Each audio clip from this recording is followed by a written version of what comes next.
بسم الله الرحمن الرحيم. إن الحمد لله نحمده ونستعينه ونستغفره ونعوذ بالله من شرور أنفسنا ومن سيئات أعمالنا. من يهده الله فلا مضل له ومن يضلل فلا هادي له، وأشهد أن لا إله إلا الله وحده لا شريك له، وأشهد أن محمدا عبده ورسوله.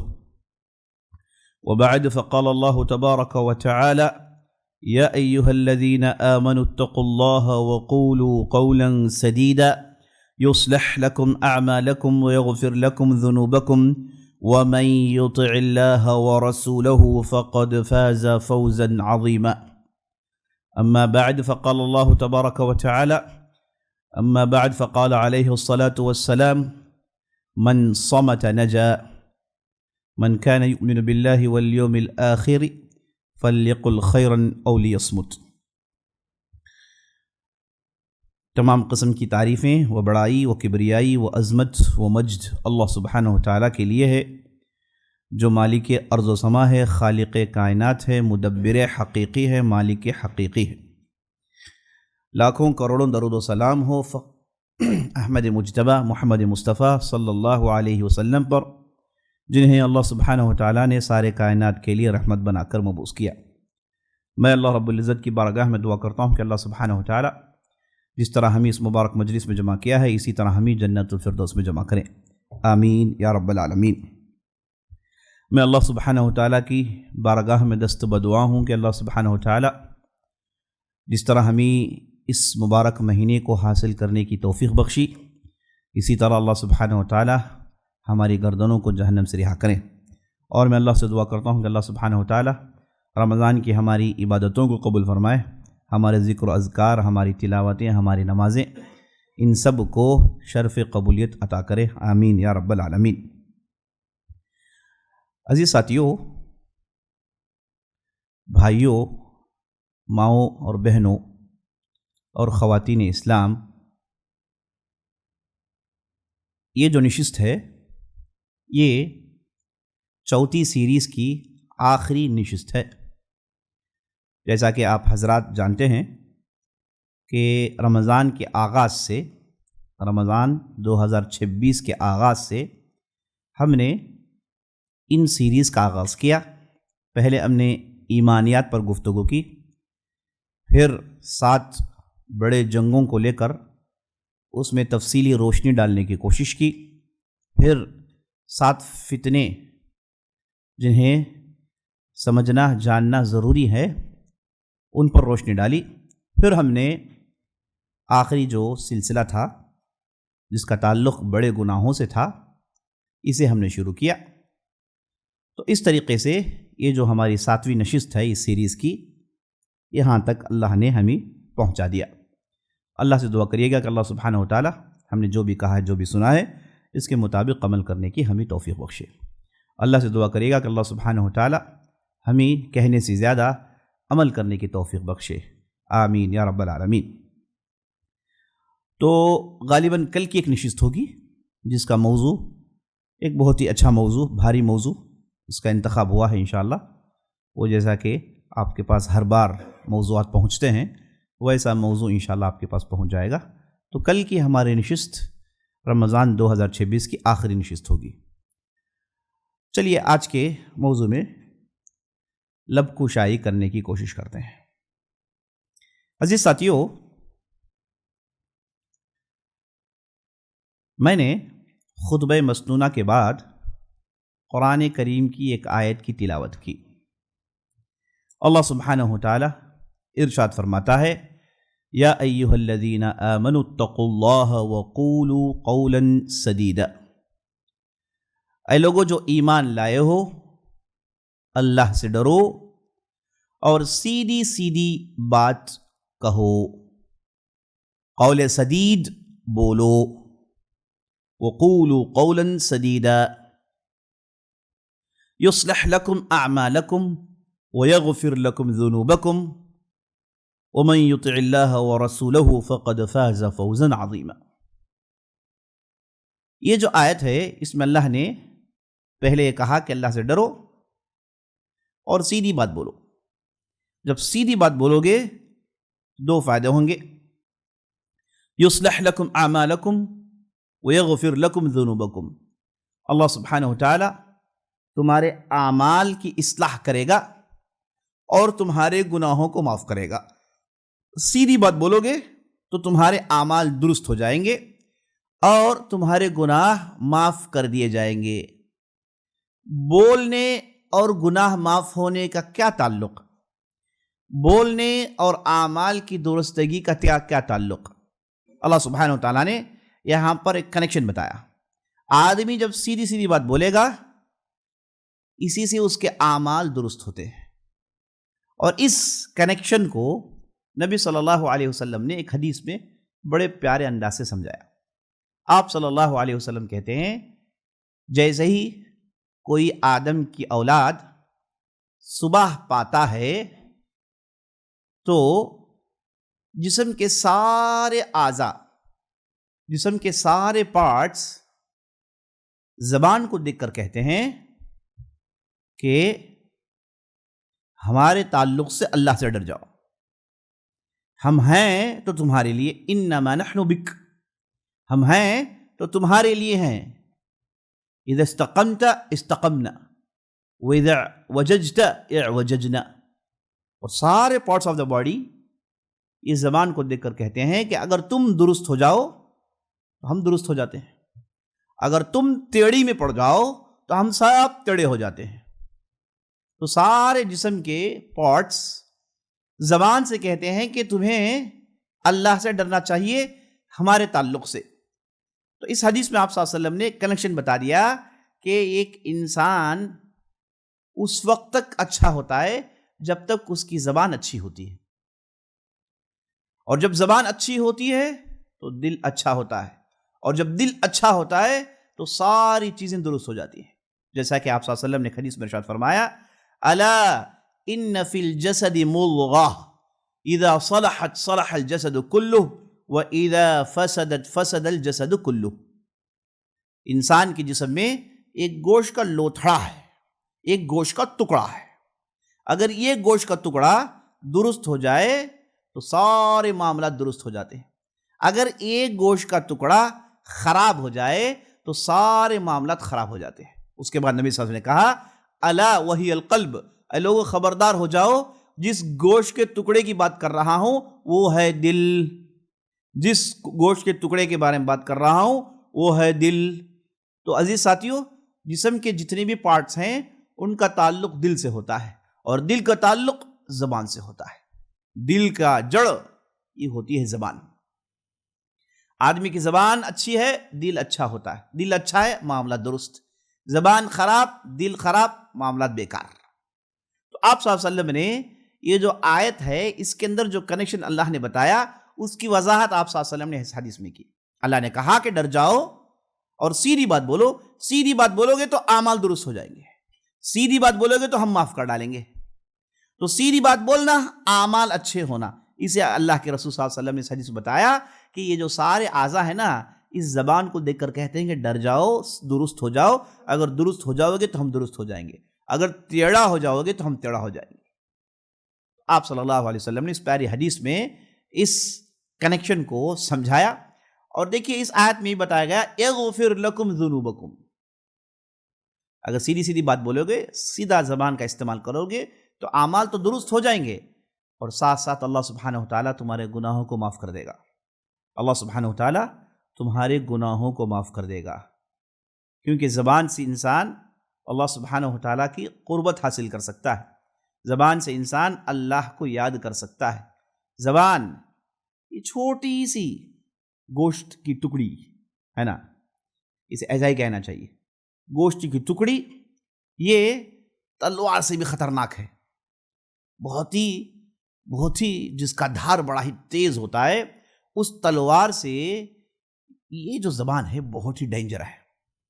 اگر کسی نے اس کا استعمال نہیں سیکھا تو یہ تو لوگوں کے اندر عداوتیں پیدا کر ڈالے گا، لوگوں کے اندر جھگڑے پیدا کر ڈالے گا، فتنے پیدا کر ڈالے گا، لوگوں کے سینوں کو چھلنی کر دے گا اگر کسی نے اس کا صحیح استعمال نہیں کیا.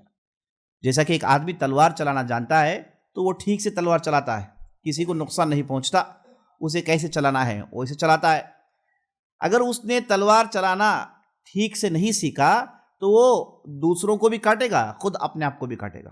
یہی مثال ہوتی ہے زبان کی۔ تو یہ جو زبان ہے، اللہ سبحانہ وتعالیٰ کہتا ہے کہ اللہ سبحانہ وتعالیٰ گناہوں کو معاف کرے گا۔ جب آدمی اس کا صحیح استعمال کرتا ہے گناہ معاف ہو جاتے ہیں، خراب استعمال کرتا ہے گناہ کے کھاتے بڑھتے جاتے ہیں۔ یغفر لکم ذنوبکم۔ اس کے بعد اللہ نے کہا وَمَن یُطِعِ اللَّهَ وَرَسُولَهُ فَقَدْ فَازَ فَوْزًا عَظِیمًا۔ جو کوئی بھی اللہ اور اللہ کے رسول کی اطاعت کرتا ہے اسے اللہ سبحانہ وتعالیٰ جیت دیتا ہے، اسے اللہ سبحانہ وتعالیٰ جیت دیتا ہے۔ اب دیکھیے اس آیت میں تیسرا حصہ دیکھیے، پہلے حصے میں سیدھی بات بولنے کا حکم اور اس کے نتیجے میں اعمال درست ہو جائیں گے، گناہ معاف کر دیے جائیں گے، اور اس کے بعد تیسرا جملہ دیکھیے، یہاں پر یہ کہا گیا کہ اللہ اور اللہ کے رسول کی اطاعت کرنی چاہیے، اللہ اور اللہ کے رسول کی اطاعت کرنی چاہیے۔ اگر ایسی اطاعت ہوگی تو انہیں جیت ملے گی۔ تو یہاں پر سوال یہ پیدا ہوتا ہے کہ زبان کے صحیح استعمال کی وجہ سے اعمال درست ہو جاتے ہیں، گناہ معاف ہو جاتے ہیں، ٹھیک ہے، اب پھر یہاں اطاعت کی بات کیوں ہو رہی ہے؟ اللہ اور اللہ کے رسول کی اطاعت کی بات کیوں ہو رہی ہے؟ تو اس کا مطلب یہ ہے کہ جب آپ صحیح بولنا چاہو گے تمہیں نہیں معلوم کہ کیا بولیں کیا نہ بولیں، الفاظ کون سے استعمال کریں کون سے استعمال نہ کریں، کون سے الفاظ استعمال کرنے کی اجازت ہے اور کون سے الفاظ استعمال نہیں کرنے کی اجازت ہے، تو یہ ساری باتیں اللہ اور اللہ کے رسول سکھائیں گے۔ آپ اپنی مرضی سے یہ بات اچھی ہے یہ بات بری ہے تم فیصلہ نہیں کر سکتے۔ تو یہ آپ کو اس زبان کا صحیح استعمال کرنا ہے تو آپ کو اللہ اور اللہ کے رسول کی اتباع کرنی ہے۔ تو اس آیت کے اندر یہ ساری باتیں رکھی گئی ہیں، زبان کا استعمال، اعمال کی درستگی، گناہوں کی معافی اور اللہ کے رسول کی اطاعت اس زبان کے استعمال کرنے میں، الفاظ کے استعمال کرنے میں۔ چونکہ آیت اتنے سارے معنی اور اتنا جامع آیت ہے، اسی لیے اسے خطبہ حاجہ میں اس آیت کا درجہ ہے۔ خطبہ حاجہ جو پڑھا جاتا ہے، یا ایھا الذین آمنوا اتقوا اللہ حق تقاتہ، یا ایھا الناس اتقوا ربکم الذی خلقکم، ہے نا، یہ جو اس کے بعد تیسری آیت ہے یا ایھا الذین آمنوا اتقوا اللہ وقولوا قولا سدیدا۔ خطبہ حاجت میں اس آیت کو تیسرے درجے میں رکھا گیا ہے، کیونکہ یہ آیت کے اندر بہت ساری باتیں بڑی جامعیت کی ہیں۔ آدمی کی زبان درست ہو جائے تو اس کے پورے معاملات درست ہو جاتے ہیں۔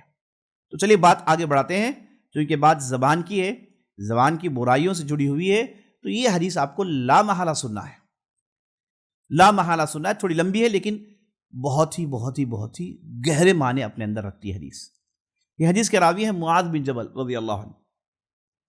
معاذ بن جبل رضی اللہ عنہ ارشاد فرماتے ہیں کہ میں ایک مرتبہ نبی صلی اللہ علیہ وسلم کے ساتھ سفر میں جا رہا تھا، کوئی اور بھی تھے، میں اس سفر میں شامل تھا۔ تو میں نے دوران سفر ایک کوشش کی کہ میں میرے جانور کو آپ صلی اللہ علیہ وسلم کے جانور کے قریب لے جاؤں، ممکن ہو تو ان سے باتیں کر لوں۔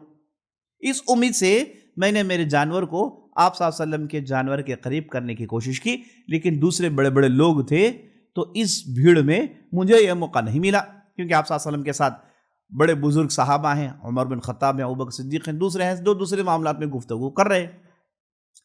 تو میں معاذ بن جبل کہتے ہیں کہ میں دوران سفر اسی کوشش میں تھا کہ مجھے ایک موقع مل جائے اور میں نبی صلی اللہ علیہ وسلم کے قریب چلے جاتا ہوں۔ تو ایسے ہی ہوا، تھوڑی دیر کے بعد انہیں موقع مل گیا تو وہ اپنا جانور آگے کرتے ہوئے نبی صلی اللہ علیہ وسلم کے بغل میں پہنچ جاتے ہیں، اور جیسے ہی نبی صلی اللہ علیہ وسلم بغل پہنچ جاتے ہیں تو نبی صلی اللہ علیہ وسلم سے کہتے ہیں یا رسول اللہ دلنی علی عمل اذا عملته، اے اللہ کے رسول صلی اللہ علیہ وسلم مجھے ایک ایسا عمل سکھائیے جسے کرنے سے میں جنت کے قریب ہو جاؤں اور جہنم سے دور ہو جاؤں، یعنی ایسا عمل سکھائیے جسے کرنے کے ساتھ میں سیدھے جنت میں چلے جاؤں گا۔ سوال تو بہت آسان ہے نا، اور دیکھیے پوچھ کیا رہے ہیں، قریب موقع پہنچے آپ صلی اللہ علیہ وسلم کے پاس، کوئی دنیاوی بات نہیں پوچھے نا، یہ نہیں کہا کہ اللہ کے رسول مجھے فلاں چیز چاہیے، کپڑے چاہیے، گھوڑے چاہیے، اونٹ چاہیے، پیسے چاہیے، اشرفیاں چاہیے، دنیاوی چیزوں کا مانگا نہیں، بلکہ جیسے ہی موقع ملا انہوں نے ایسی بات پوچھی جس سے آخرت سنوار دی جائے۔ تو اس سے معلوم ہوتا ہے کہ صحابہ کے دل و دماغ میں آپ صلی اللہ علیہ وسلم کی صحبت میں ان کے دماغ اس حد تک تیار ہو گئے کہ انہیں معلوم ہو گیا کہ دنیا کی کیا حقیقت ہے اور آخرت کی کیا حقیقت ہے۔ اسی لیے ان کے سوالات آپ دیکھیں گے، جتنے بھی احادیث میں آپ سوالات دیکھیں گے سب آخرت سے جڑی ہوئے سوالات ہیں، سب اپنے اعمال کو درست کرنے والے سوالات ہیں، عمل سے تعلق رکھنے والے سوالات ہیں۔ تو معاذ بن جبل حالانکہ ان کی عمر کوئی زیادہ بڑی نہیں ہے، یہ انصاری صحابی تھے، اور نبی صلی اللہ علیہ وسلم مدینہ آنے سے پہلے انہوں نے 17 سورتوں کو یاد کر لیا تھا، اور آپ صلی اللہ علیہ وسلم انہیں کافی پسند کرتے تھے۔ وہ اس لیے کہ ان کے پاس جو بھی سوالات ہیں وہ دین، آخرت، اپنے اعمال کو درست کرنے والے سوالات ہوتے ہیں، ادھر ادھر کی غیر ضروری باتیں یہ کرتے نہیں ہیں۔ تو جیسے ہی موقع ملا، دیکھیے طاق میں تھے، اور جیسے ہی موقع ملا تو پہلا سوال یہ پوچھ لیا کہ اللہ کے رسول ایسا عمل بتائیے جو مجھے جنت میں آسانی سے لے جائے اور مجھے جہنم سے دور کر دیں۔ تو آپ صلی اللہ علیہ وسلم نے کہا لَقَدْ سَأَلْتَ عَنْ عَظِيمٍ إِنَّهُ لَيَسِيرٌ عَلَى مَنْ يَسَّرَهُ اللَّهُ۔ اے معاذ، تو نے بہت ہی بڑی بات پوچھ ڈالی، تو نے بہت ہی بڑی بات پوچھ لی۔ یاد رکھنا، یہ چیز اس کے لیے آسان ہوتی ہے جسے اللہ آسان کرنا چاہتا ہے، یعنی وہ اتنا آسان نہیں ہے جو تم پوچھ رہے ہو۔ پھر نبی صلی اللہ علیہ وسلم نے کہا تعبد اللہ ولا تشرک بہ شیئا۔ اے معاذ، اللہ کی عبادت کرو اور اس کے ساتھ کسی اور کو شریک مت ٹھہراؤ۔ پہلا سوال کیا تھا؟ عمل بتائیے جسے میں جنت میں چلے جاتا ہوں۔ تو آپ صلی اللہ علیہ وسلم کہہ رہے ہیں کہ بھائی صاحب، کوئی ایک عمل نہیں ہے، بلکہ آپ صلی اللہ علیہ وسلم آپ دیکھیں گے کہ اب لسٹ آف اعمال بتاتے جائیں گے۔ تو آپ صلی اللہ علیہ وسلم نے کہا پہلا تعبد اللہ ولا تشرک بہ شیئا، اللہ کی عبادت کرو، اللہ کے ساتھ کسی اور کو شریک مت ٹھہراؤ۔ پھر کہا تقیم الصلاۃ، نماز قائم کرو، وتؤتی الزکاۃ، زکوٰۃ ادا کرو، وتصوم، رمضان کے روزے رکھو، وتحج البیت، اور اللہ کے گھر کا حج کرو۔ تو آپ صلی اللہ علیہ وسلم نے 5 اعمال کا ذکر کیا۔ پہلے کہا کہ بھائی صاحب یہ آسان نہیں ہے، اور جسے آسان ہے اسے اللہ ہی نے آسان کیا ہوگا۔ پھر 5 اعمال کا ذکر کیا۔ پہلے شرک سے بچو، اللہ کی بات کرو، نماز، روزہ، حج، زکوٰۃ، یعنی اسلام کے ارکان بتا دیے، یعنی اشارہ یہ کہ بھائی ان چیزوں پر عمل کرنا ہوگا اگر تم جنت جانا چاہتے ہو۔ کوئی ایسا نہیں کہ بھائی آپ گئے کچھ عمل کر لیے، ایک حرکت کر ڈالی آپ، اس کے بعد آپ جنت میں چلے گئے، ایسا نہیں ہے۔ زندگی ہے تو زندگی اگر آپ کو چلانی ہے تو اسلام کے روشنی میں چلائیے، اور اسلام کے 5 ارکان ہیں، اس میں تمہیں لامحالہ عمل کرنا ہوگا۔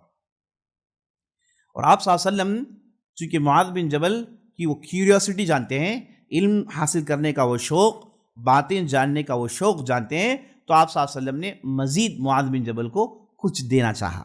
یہ آپ صلی اللہ علیہ وسلم کا طریقہ تھا کہ اگر کوئی صحابی کچھ پوچھتے تو جواب میں بہت ساری باتیں بتاتے۔ ایک سوال ایک جواب نہیں ہوتا، ایک سوال کئی جواب ہوتے۔ یہ آپ صلی اللہ علیہ وسلم کی سخاوت ہے، یعنی آپ صلی اللہ علیہ وسلم ایک جواب دے کے کہتے بھائی بس ختم، ایسا نہیں، ایک سوال کئی جوابات دیے جن سے معاذ بن جبل کو اور فائدہ ہو۔ تو پھر نبی صلی اللہ علیہ وسلم نے پوچھا الا ادلک علی ابواب الخیر، کہا اے معاذ، کیا میں تجھے خیر کے دروازوں کے بارے میں نہیں بتاؤں؟ تو معاذ بن جبل نے کہا ہاں یا اللہ کے رسول، آپ ضرور بتائیے۔ تو نبی صلی اللہ علیہ وسلم نے کہا الصوم جنہ، الصدقۃ تطفئ النار۔ نبی صلی اللہ علیہ وسلم نے کہا کہ یہ پہلے کہا روزہ، اس کے بعد کہا صدقہ، اس کے بعد کہا صلاۃ الرجل فی جوف اللیل، یعنی خیر کے دروازے کے بارے میں پوچھا گیا۔ تو معاذ بن جبل نے کہا اللہ کے رسول ضرور بتائیے۔ تو نبی صلی اللہ علیہ وسلم نے یہاں پر 3 عملوں کا ذکر کیا۔ پہلا کہا الصوم جنہ، روزہ ڈھال ہے۔ پھر کہا الصدقۃ تطفئ الخطیئہ کما یطفئ الماء النار، پھر کہا صدقہ جو ہے نا یہ گناہوں کو بجھا دیتا ہے، جیسے پانی آگ کو بجھا دیتا ہے ویسے صدقہ برائیوں کو بجھا دیتا ہے۔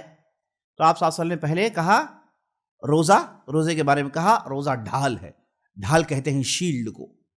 جب بھی لڑاکو لڑتا ہے ایک ہاتھ میں اس کے تلوار ہوتا ہے اور دوسرے ہاتھ میں اس کے ڈھال ہوتا ہے، اور تلوار سے حملہ کرتا ہے اور ڈھال سے ڈیفینڈ کرتا ہے، اپنے اوپر گرنے والے مار کو روکتا ہے۔ اس ڈھال کو عربی میں کہتے ہیں جنہ۔ تو نبی صلی اللہ علیہ وسلم نے کہا الصوم جنہ، یہ جو روزہ ہے نا ڈھال ہے۔ کیا مطلب ڈھال؟ یعنی جب آدمی روزہ رکھتا ہے تو یہ کوئی ایک ڈھال ہے جو اسے برائیوں سے بچاتا ہے، غلط سوچ سے بچاتا ہے، حرام کاریوں سے بچاتا ہے نا، غلط تصورات سے بچاتا ہے. یہ روزے کی طاقت ہے. پھر کہا یہ جو صدقہ ہے نا یہ نیکیوں کو دھو دیتا ہے، یعنی مطلب آپ صدقہ کریں گے آپ کے گناہ معاف ہوتے جائیں گے. پھر کہا صلاۃ الرجل فی جوف اللیل، تیسرے درجے میں کہا آدمی کی نماز جو رات کے بیچ کے حصے میں پڑھتا ہے، یعنی تہجد کی نماز. اب سوال یہ ہے کہ نبی صلی اللہ علیہ وسلم نے پہلے 5 ارکان کا ذکر کیا، اس میں نماز ہے، اس میں روزہ بھی ہے، لیکن پھر نبی صلی اللہ علیہ وسلم نے کہا کہ میں تمہیں خیر کے دروازے کے بارے میں کیوں نہیں بتاؤں؟ تو جب انہوں نے کہا کہ ہاں، تو پھر نبی صلی اللہ علیہ وسلم روزہ ہی کہہ رہے ہیں. پھر کہا الصوم جنہ، پہلے روزہ کا ذکر چلا گیا، پھر صدقہ کا ذکر کیا جبکہ پہلے زکوٰۃ کا ذکر ہو گیا، پھر تہجد کا ذکر جبکہ نماز کا ذکر ہو گیا. تو پہلے سے نماز، صدقہ، زکوٰۃ کا ذکر ہو گیا ہے، لیکن پھر نبی صلی اللہ علیہ وسلم نے ان تینوں کو گویا کہ ریفریش کیا ہے اور ساتھ ساتھ کہا کہ یہ خیر کے دروازے ہیں. تو اس سے مراد یہ کہ جب ارکان کا ذکر ہوا وہ واجبات تھے. نماز جس کا ذکر ارکان میں ہوا واجب نماز، زکوٰۃ واجب، اور اس کے بعد روزہ رمضان کا واجب. اب یہاں پر خیر کے دروازے میں پھر ان 3 عبادت کو دہرایا گیا. یہ سارے 3 عبادت اس بار نفل ہیں، اس بار نفل ہیں. تو آدمی رمضان کو روزہ رکھتا ہے واجب ہے، لیکن نفل روزہ رکھتا ہے تو یہ روزہ اس کے لیے ڈھال بن جاتا ہے. یعنی نفل روزے کے اندر اتنے سارے خیرات ہیں، نفل صدقے میں یہ خیرات ہے، اور تہجد کی نماز میں یہ خیرات ہیں. تو نبی صلی اللہ علیہ وسلم نے خیر کے دروازے کہہ کے نفل عبادتوں کا ذکر کیا، پہلے واجب عبادتوں کا ذکر کیا. دیکھیے سوال ایک ہی تھا. سوال کیا تھا کہ مجھے جنت جانے کے لیے کوئی اعمال بتائیے. تو آپ صلی اللہ علیہ وسلم دیکھیے پوری فہرست کھینچ رہے ہیں. پہلے واجبات کا ذکر کر دیا، پھر اس کے بعد نوافل کا ذکر کر رہے ہیں. اور جب نبی صلی اللہ علیہ وسلم نے کہا صلاۃ الرجل فی جوف اللیل، آدمی کی نماز رات کے آخری پہر میں، تو قرآن کی آیت پڑھی تتجافى جنوبهم عن المضاجع يدعون ربهم خوفا وطمعا ومما رزقناهم ينفقون. مومنین جب رات کے آخری پہر کا وقت آتا ہے تو ان کے پیٹ، واہ کیا بہترین لفظ ہے، تتجافى جنوبهم، کیا بہترین لفظ ہے. تتجافى کہتے ہیں کوئی بھی چیز اپنی جگہ سے اکھڑ جانا، کوئی بھی چیز اپنی جگہ سے اکھڑ جائے تو کہتے ہیں تجافى. تجافى یہ تجافى تجافین، یعنی وہ چیز وہ جگہ سے اکھڑ گئی. تو اللہ کہتا ہے تتجافى جنوبهم عن المضاجع، بستروں سے ان کے پیٹ اکھیڑ دیے جاتے ہیں. اشارہ یہ کہ آدمی اس وقت سونا چاہتا ہے، پیٹ گویا کہ بستر سے لگ گیا ہے، اب پیٹ نکالنا نہیں چاہ رہا ہے، تو آدمی زبردستی اپنے پیٹ کو نکالتا ہے، گویا کہ وہ کوئی چیز کو اکھاڑ کر کھڑا کر رہا ہے. تو وہاں پر وہ نماز کی دقت کی طرف اللہ نے ذکر کیا. یعنی اس وقت ایک آدمی کی حالت جو ہوتی ہے اسے نیند میں بڑا مزہ آتا ہے، ایسے موقع پر بستر چھوڑ کے اٹھنا بڑی دشواری ہوتی ہے. تو اللہ سبحانہ وتعالیٰ نے اس دشواری کو اس جملے میں بہترین انداز سے ادا کیا. کہا تتجافى جنوبهم عن المضاجع يدعون ربهم خوفا وطمعا، اور اپنے بستروں سے ان کے پیٹ اکھیڑ دیے جاتے ہیں اور وہ کھڑے ہوتے ہیں اللہ سبحانہ وتعالیٰ سے امید کرتے ہوئے، اللہ سبحانہ وتعالیٰ سے ڈرتے ہوئے، اللہ سبحانہ وتعالیٰ کے ہاں اپنی عبادتیں پیش کرتے ہیں اور اللہ سبحانہ وتعالیٰ کو پکارتے ہیں.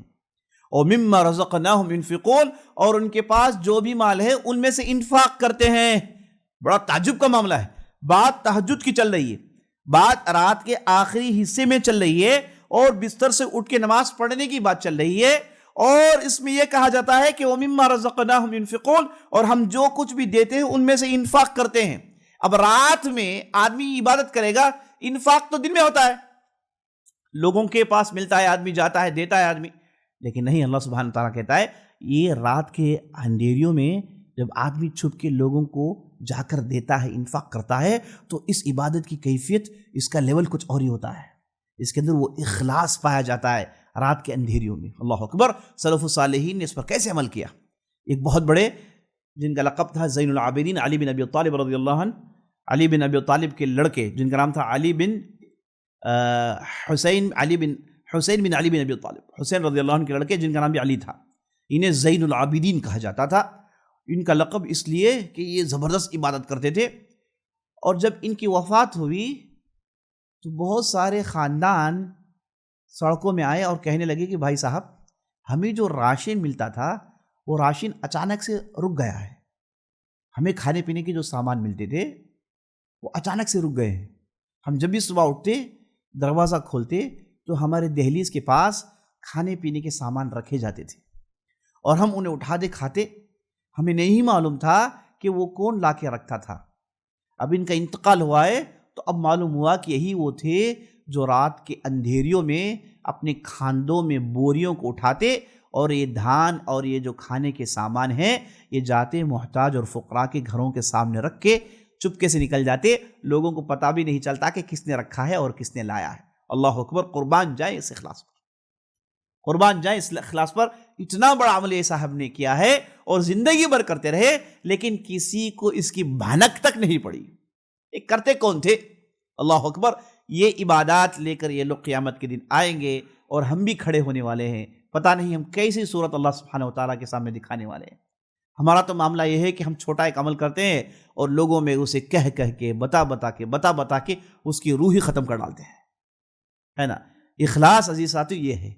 علی بن حسین بن علی بن ابی طالب زین العابدین، ان کا یہ عمل تھا کہ رات کی تاریکیوں میں نکلتے، محتاجین کون ہے جانتے، ان کے دروازوں کو جان لیتے اور چپکے سے رات میں تہجد کی نماز پڑھنے کے بعد رات کی تاریکیوں میں نکلتے تاکہ کسی کو پتہ نہ چلے اور ان بوریوں کے ان کے گھروں کے سامنے رکھ کے آ جاتے تھے. اللہ اکبر. تو یہاں پر یہ جو کہا گیا تتجافى جنوبهم عن المضاجع يدعون ربهم خوفا وطمعا ومما رزقناهم ينفقون. ان کے پیٹھ بستروں سے اکھیڑ دیے جاتے ہیں اور کھڑے ہوتے ہیں اللہ کے یہاں، عبادت کرتے ہیں ڈرتے ہوئے، امید لگاتے ہوئے، اور ہم نے جو کچھ بھی دیا ہے اس سے انفاق کرتے ہیں. تو رات کے اس تاریکی میں اس پہر میں بھی انفاق کا سلسلہ جاری رہتا ہے. اللہ اکبر. کیونکہ صدقہ ہے نا ایک یونیک عبادت ہے. صدقہ یہ بہت ہی یونیک عبادت ہے. اسی لیے ہم قرآن میں پڑھتے ہیں جب مومنین اللہ کے پاس چلے جائیں گے تو وہ اللہ سے یہ کہیں گے کہ اللہ رب ارجعون، اللہ ہمیں واپس زمین میں بھیج، ہم جا کے بہت سارے اچھے اعمال کریں گے. ان میں سے خاص طور پر صدقہ کریں گے، صدقہ کریں گے. حالانکہ دوسری بھی عبادتیں، نماز ہے، روزہ ہے، دوسری عبادت ہے، لیکن یہ اللہ کے پاس کہیں گے کہ اللہ ہمیں واپس زمین میں بھیج، ہم جا کے صدقہ کر کے آتے ہیں. کیونکہ انہیں قیامت کے دن جب عمل نامے انہیں دیے جائیں گے تو انہیں پتہ چلے گا کہ بھائی صاحب صدقہ کے لیے جو ریوارڈ ہے، صدقہ کا جو بدلہ ہے وہ بہت ہی زیادہ ہے، ان گنت ہے. اللہ سبحانہ و تعالیٰ کا غصہ ٹھنڈا ہو جاتا ہے. اللہ سبحانہ و تعالیٰ غصے میں تھے لیکن کھاتے میں صدقات دیکھا گیا. اللہ سبحانہ و تعالیٰ اس بندے کے ساتھ بہت ہی نرم معاملہ کر ڈالا. اللہ سبحانہ و تعالیٰ کا غصہ ٹھنڈا ہو گیا. الصدقۃ تطفئ غضب الرب، اللہ کے غضب کو ٹھنڈا کرنے والا عمل یہ صدقہ ہوتا ہے. تو یہ جو صدقہ ہے اس کی کیفیت ہی کچھ اور ہے. اسی لیے رات میں جہاں نماز ہے ساتھ ساتھ صدقے کا بھی ذکر آیا ہے. اللہ اکبر. تتجافى جنوبهم عن المضاجع يدعون ربهم خوفا وطمعا ومما رزقناهم ينفقون. ان کے پیٹ ان کے بستروں سے اکھیڑ دیا جاتے ہیں اور اللہ کی بارگاہ میں کھڑے ہو کے ڈرتے ہوئے امید لگاتے ہوئے اللہ کو پکارتے ہیں اور اللہ نے جو کچھ بھی دیا وہ اللہ کے راہ میں خرچ کرتے ہیں. تو آپ صلی اللہ علیہ وسلم نے اس آیت کی تلاوت کی. معاذ بن جبل کہتے ہیں جب آپ صلی اللہ علیہ وسلم نے کہا صلاۃ الرجل فی جوف اللیل، یعنی تیسری عبادت کی ذکر کی، نفل عبادت کی، تو ساتھ آپ صلی اللہ علیہ وسلم نے اس آیت کی تلاوت کی اور آیت کو پورا پڑھا اور کہا اے معاذ بن جبل الا ادلک علی رأس الامر وعمودہ وذروۃ سنامہ. اے معاذ بن جبل کیا میں تجھے پورے معاملات کا سر کیا ہے یہ نہیں بتاؤں، اور اس سر کا کیا ستون ہے یہ نہیں بتاؤں، اور اس ستون کا جو چوٹی کا عمل ہے وہ کیا میں تجھے نہیں بتاؤں؟ معاذ بن جبل سے آپ صلی اللہ علیہ وسلم پوچھ رہے ہیں، یعنی یہ ان چیزوں کے بارے میں جاننا چاہتے ہیں. آپ صلی اللہ علیہ وسلم نے ان الفاظ کا استعمال کیا تاکہ سننے والے کے اندر انٹرسٹ پیدا ہو کہ ابھی نئے الفاظ ہیں، یہ کون سی چیز، سر کون سا ہے، یہ دھڑ کون سا ہے، اور اس کے بعد یہ چوٹی کی چیز کیا ہے.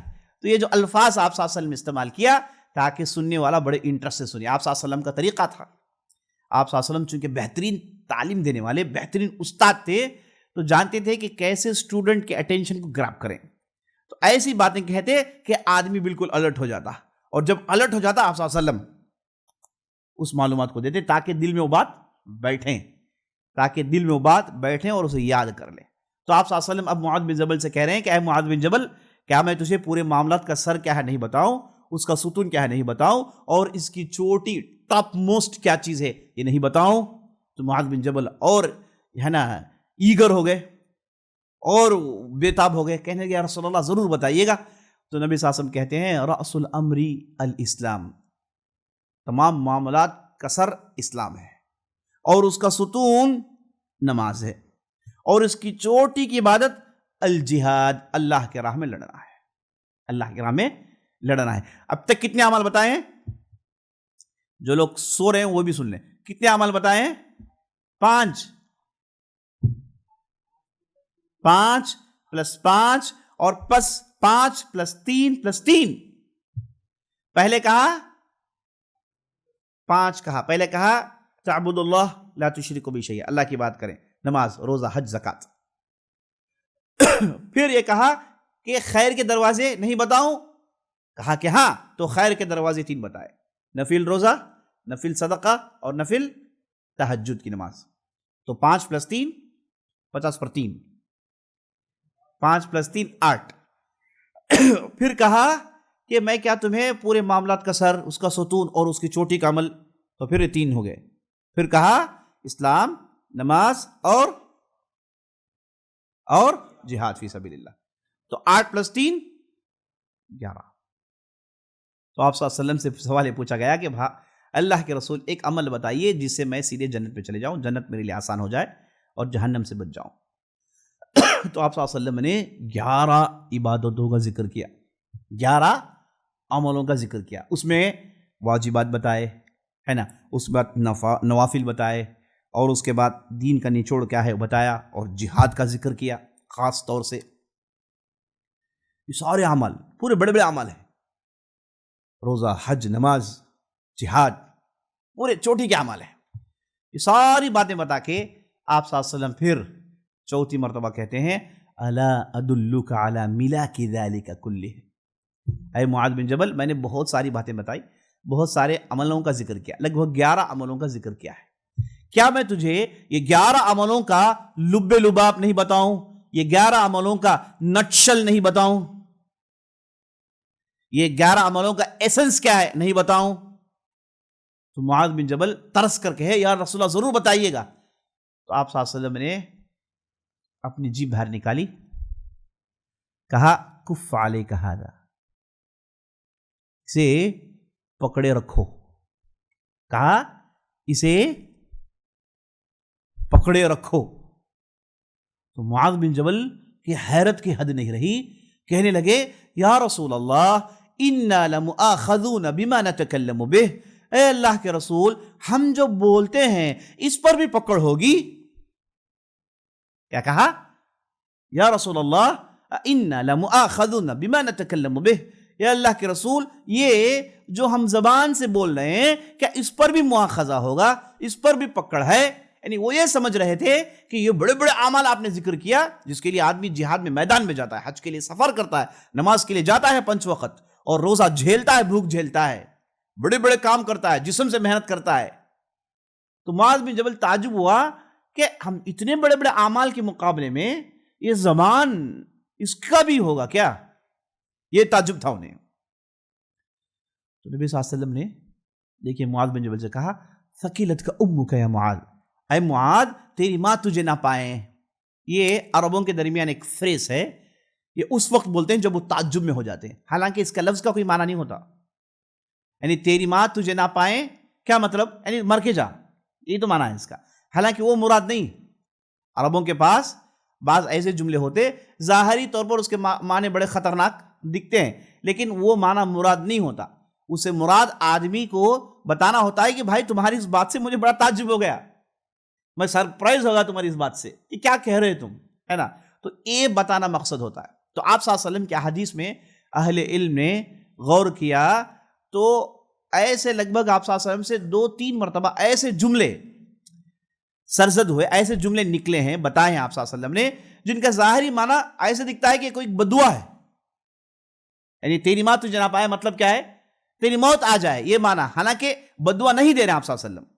یہ جملہ عربوں کے سٹائل پہ آپ صلی اللہ علیہ وسلم نے کہا۔ اسی طریقے سے ایک جملہ ہے تریب رأسک، ایک مرتبہ آپ صلی اللہ علیہ وسلم علی بن ابی طالب سے ملنے ان کے گھر گئے، یعنی اپنی لڑکی کے گھر گئے فاطمہ، تو دیکھا کہ فاطمہ گھر میں اکیلی ہیں، پوچھا کہ کہاں ہیں تمہارے شوہر؟ کہا کہ وہ غصے میں چلے گئے، جیسے عام طور پر شوہر کرتے ہیں، ہے نا۔ ایک آدمی سے پوچھا گیا کہ بھائی صاحب آپ کو غصہ آتا ہے تو آپ کیا کرتے ہیں؟ بیوی سے جھگڑ لیتے ہیں، غصہ تو کیا کرتے ہیں؟ کہتے ہیں کہ غصہ تو میں اٹھ کے پیچھے پھسواڑ چلے آتا ہوں، ہے نا، زیادہ فیس ٹو فیس جو ہے کچھ کرتا نہیں، میں پیچھے چلے آتا ہوں، اور پچھلے 50 سال سے پیچھے ہوں، ایسا جو ہے۔ تو یہ تو ہوتے رہتے ہیں، کلیشز ہوتے رہتے ہیں، ان کے درمیان بھی ہوتا ہے۔ علی بن ابی طالب فاطمہ رضی اللہ عنہ کے درمیان میں بہت کلیشز ہوتے تھے۔ تو دیکھیے اس بار کلیش ہوا، غصے میں چلے گئے گھر۔ نبی صلی اللہ علیہ وسلم سے پوچھا کہاں ہے علی؟ تو کہا کہ نہیں، غصے میں چلے گئے ہو۔ تو نبی صلی اللہ علیہ وسلم نکلے تلاش کرتے ہوئے، اور معلوم ہے کہاں جائیں گے، سیدھے مسجد میں داخل ہوئے تو مسجد میں مٹی میں سوئے ہوئے ہیں، تو ان کے ماتھے میں مٹی ہے۔ تو نبی صلی اللہ علیہ وسلم نے کہا، ڈانٹتے ہوئے کہا، تریب راسک، تیرے سر میں مٹی پڑے، ہے نا۔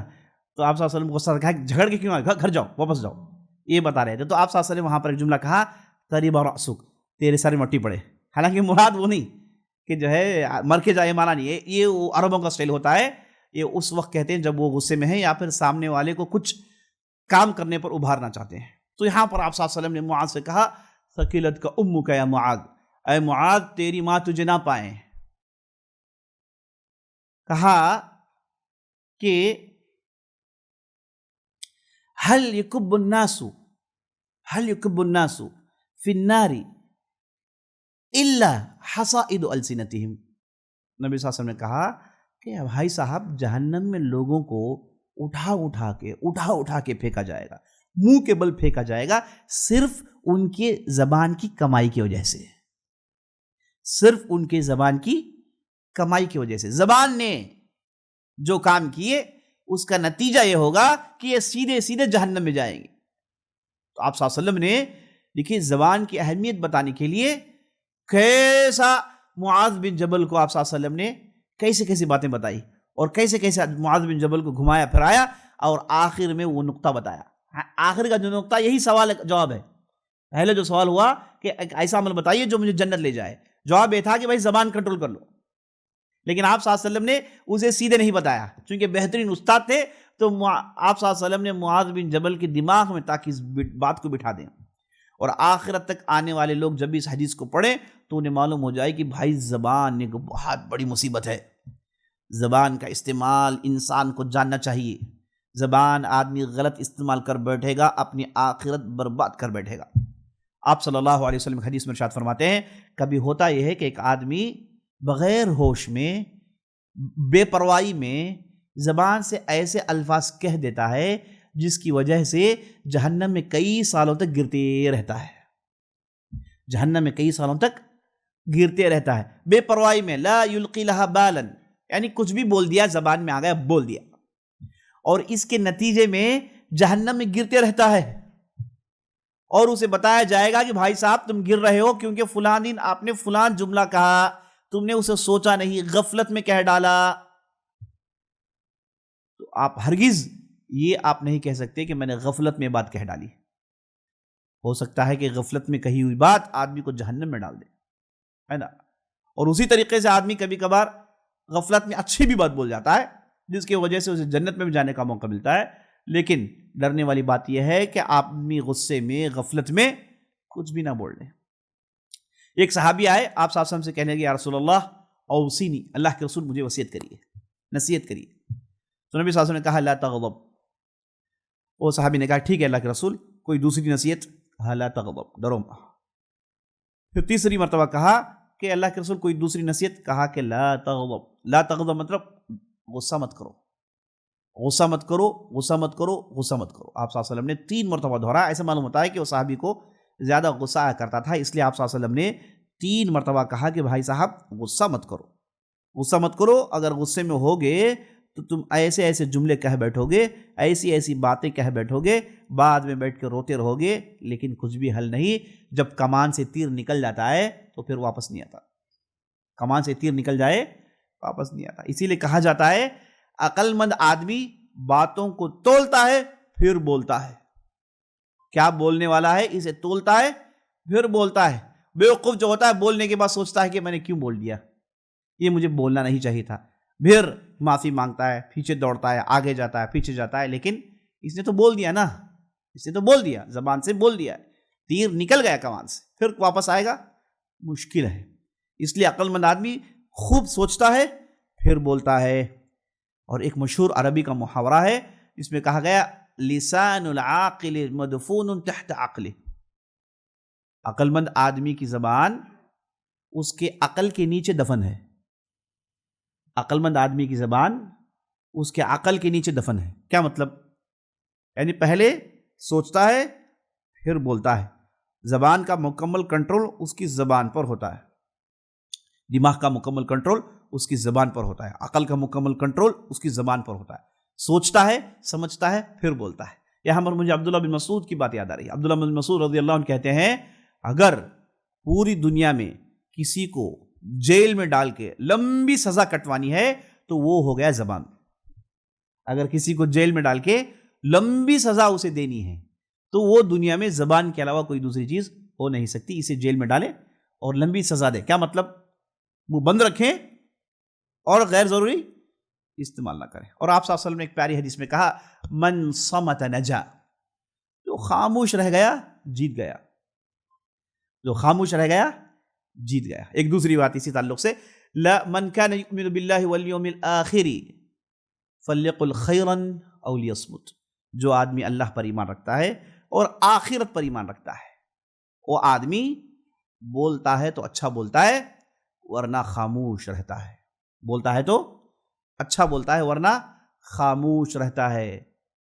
اسی لیے اور ایک محاورہ یاد آ رہا ہے، اذا كان الكلام من ذهب اذا كان الكلام من ذهب كان السكوت من اذا كان الكلام من فضة وكان السكوت من ذهب، اگر بات چیت کرنا چاندی ہے تو خاموش رہنا سونا ہے، اگر بات چیت کرنا چاندی ہے تو خاموش رہنا سونا ہے۔ بڑی پیاری بات ہے، دیکھیے، یعنی آپ بات چیت کر رہے ہیں فائدہ ہے، لیکن اس سے زیادہ فائدہ جب آپ خاموش رہتے ہیں۔ تو انسان سوچیں سمجھیں پھر بولیں۔ اس حدیث کو سن لیجیے گا، عقبہ بن عامر رضی اللہ عنہ ارشاد فرماتے ہیں آپ صلی اللہ علیہ وسلم نے مجھ سے کہا امسک علیک لسانک ولیسعک بیتک وابکی علی خطیئتک۔ آپ صلی اللہ علیہ وسلم نے 3 نصیحتیں کی عقبہ بن عامر کو، کہا امسک علیک لسانک، اپنی زبان کو پکڑے رکھو، اپنی زبان کو پکڑے رکھو۔ اور ابوبکر صدیق رضی اللہ عنہ یہ باقاعدہ پریکٹس کرتے تھے۔ کئی لوگوں نے، کئی صحابہ نے انہیں دیکھا کہ وہ اکیلے بیٹھے اپنی زبان پکڑے ہوئے ہیں، اپنی زبان کو پکڑے ہوئے ہیں اور چھوڑ کے کہتے کہ اس کی وجہ سے کتنی پریشانیاں ہوئیں، اس کی وجہ سے کتنی پریشانیاں ہوں، کہتے تھے۔ اور ابوبکر صدیق رضی اللہ عنہ طبیعت میں ناک میں غصہ تھا انہیں، عمر سے زیادہ غصہ آتا تھا انہیں، جب انہیں غصہ تھا پورے خاموش ہو جاتے تھے، بہت زیادہ غصہ آتا تھا، اور جب بھی غصہ تھا ناک سب ان کی لال ہو جاتی تھی، ہے نا، بہت زیادہ غصہ کرنے والے تھے، اور کبھی جو ہے ڈانٹ دیتے تھے، ہے نا، یہ ان کی طبیعت تھی رضی اللہ عنہ۔ تو وہ یہ محسوس کرتے تھے کہ بھائی یہ مشکلات کی وجہ یہی ہے، تو اپنی زبان پکڑتے اور کہتے میں تیری وجہ سے کیسی کیسی مشکلات جھیل چکا ہوں، تیری وجہ سے کیسی کیسی مشکلات میں جھیل چکا ہوں۔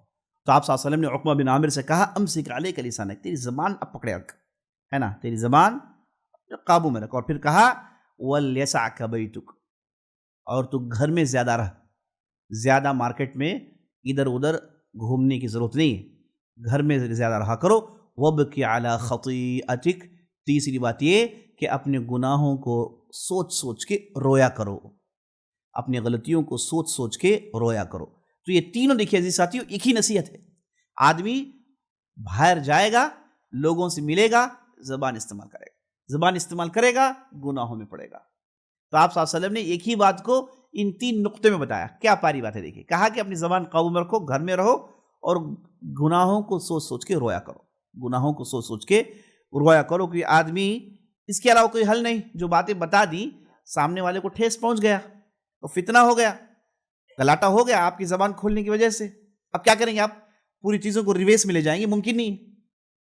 اب رونے کے علاوہ، اپنی غلطی کی تلافی کے علاوہ کوئی اور آپ کے پاس چارہ باقی نہیں۔ اس حدیث کو سنیے، آپ صلی اللہ علیہ وسلم کہتے ہیں من وقاہ اللہ شر ما بین لحییہ وشر ما بین رجلیہ دخل الجنہ، اگر اللہ نے ہونٹوں کے درمیان جو گوشت ہے اور پیروں کے درمیان جو گوشت ہے، اس کے فتنے سے کسی کو اللہ نے بچا لیا، یہ تو سیدھے سیدھے جنت جائے گا۔ اگر اللہ سبحانہ وتعالیٰ نے ہونٹوں کے درمیان جو گوشت ہے مراد زبان اور پیروں کے درمیان مراد شرمگاہ، ان دونوں کا اگر کوئی آدمی ان کے شر سے بچنے کا اس نے انتظام کر لیا، یہ آدمی جنت جا سکتا ہے۔ کتنی صحیح بات ہے۔ یہ جو زبان ہے اسی سے دل میں اثر پیدا ہوتا ہے اور دل جاتا ہے ساری برائیوں کو کرواتا ہے۔ تو زبان آدمی قابو میں رکھے۔ کبھی یہ سوچنا آپ کو چاہیے، بلکہ ہم اس ہر فرد کو یہ سوچنا چاہیے کہ کیوں بھائی اذکار کئی ٹائمز پڑھنے۔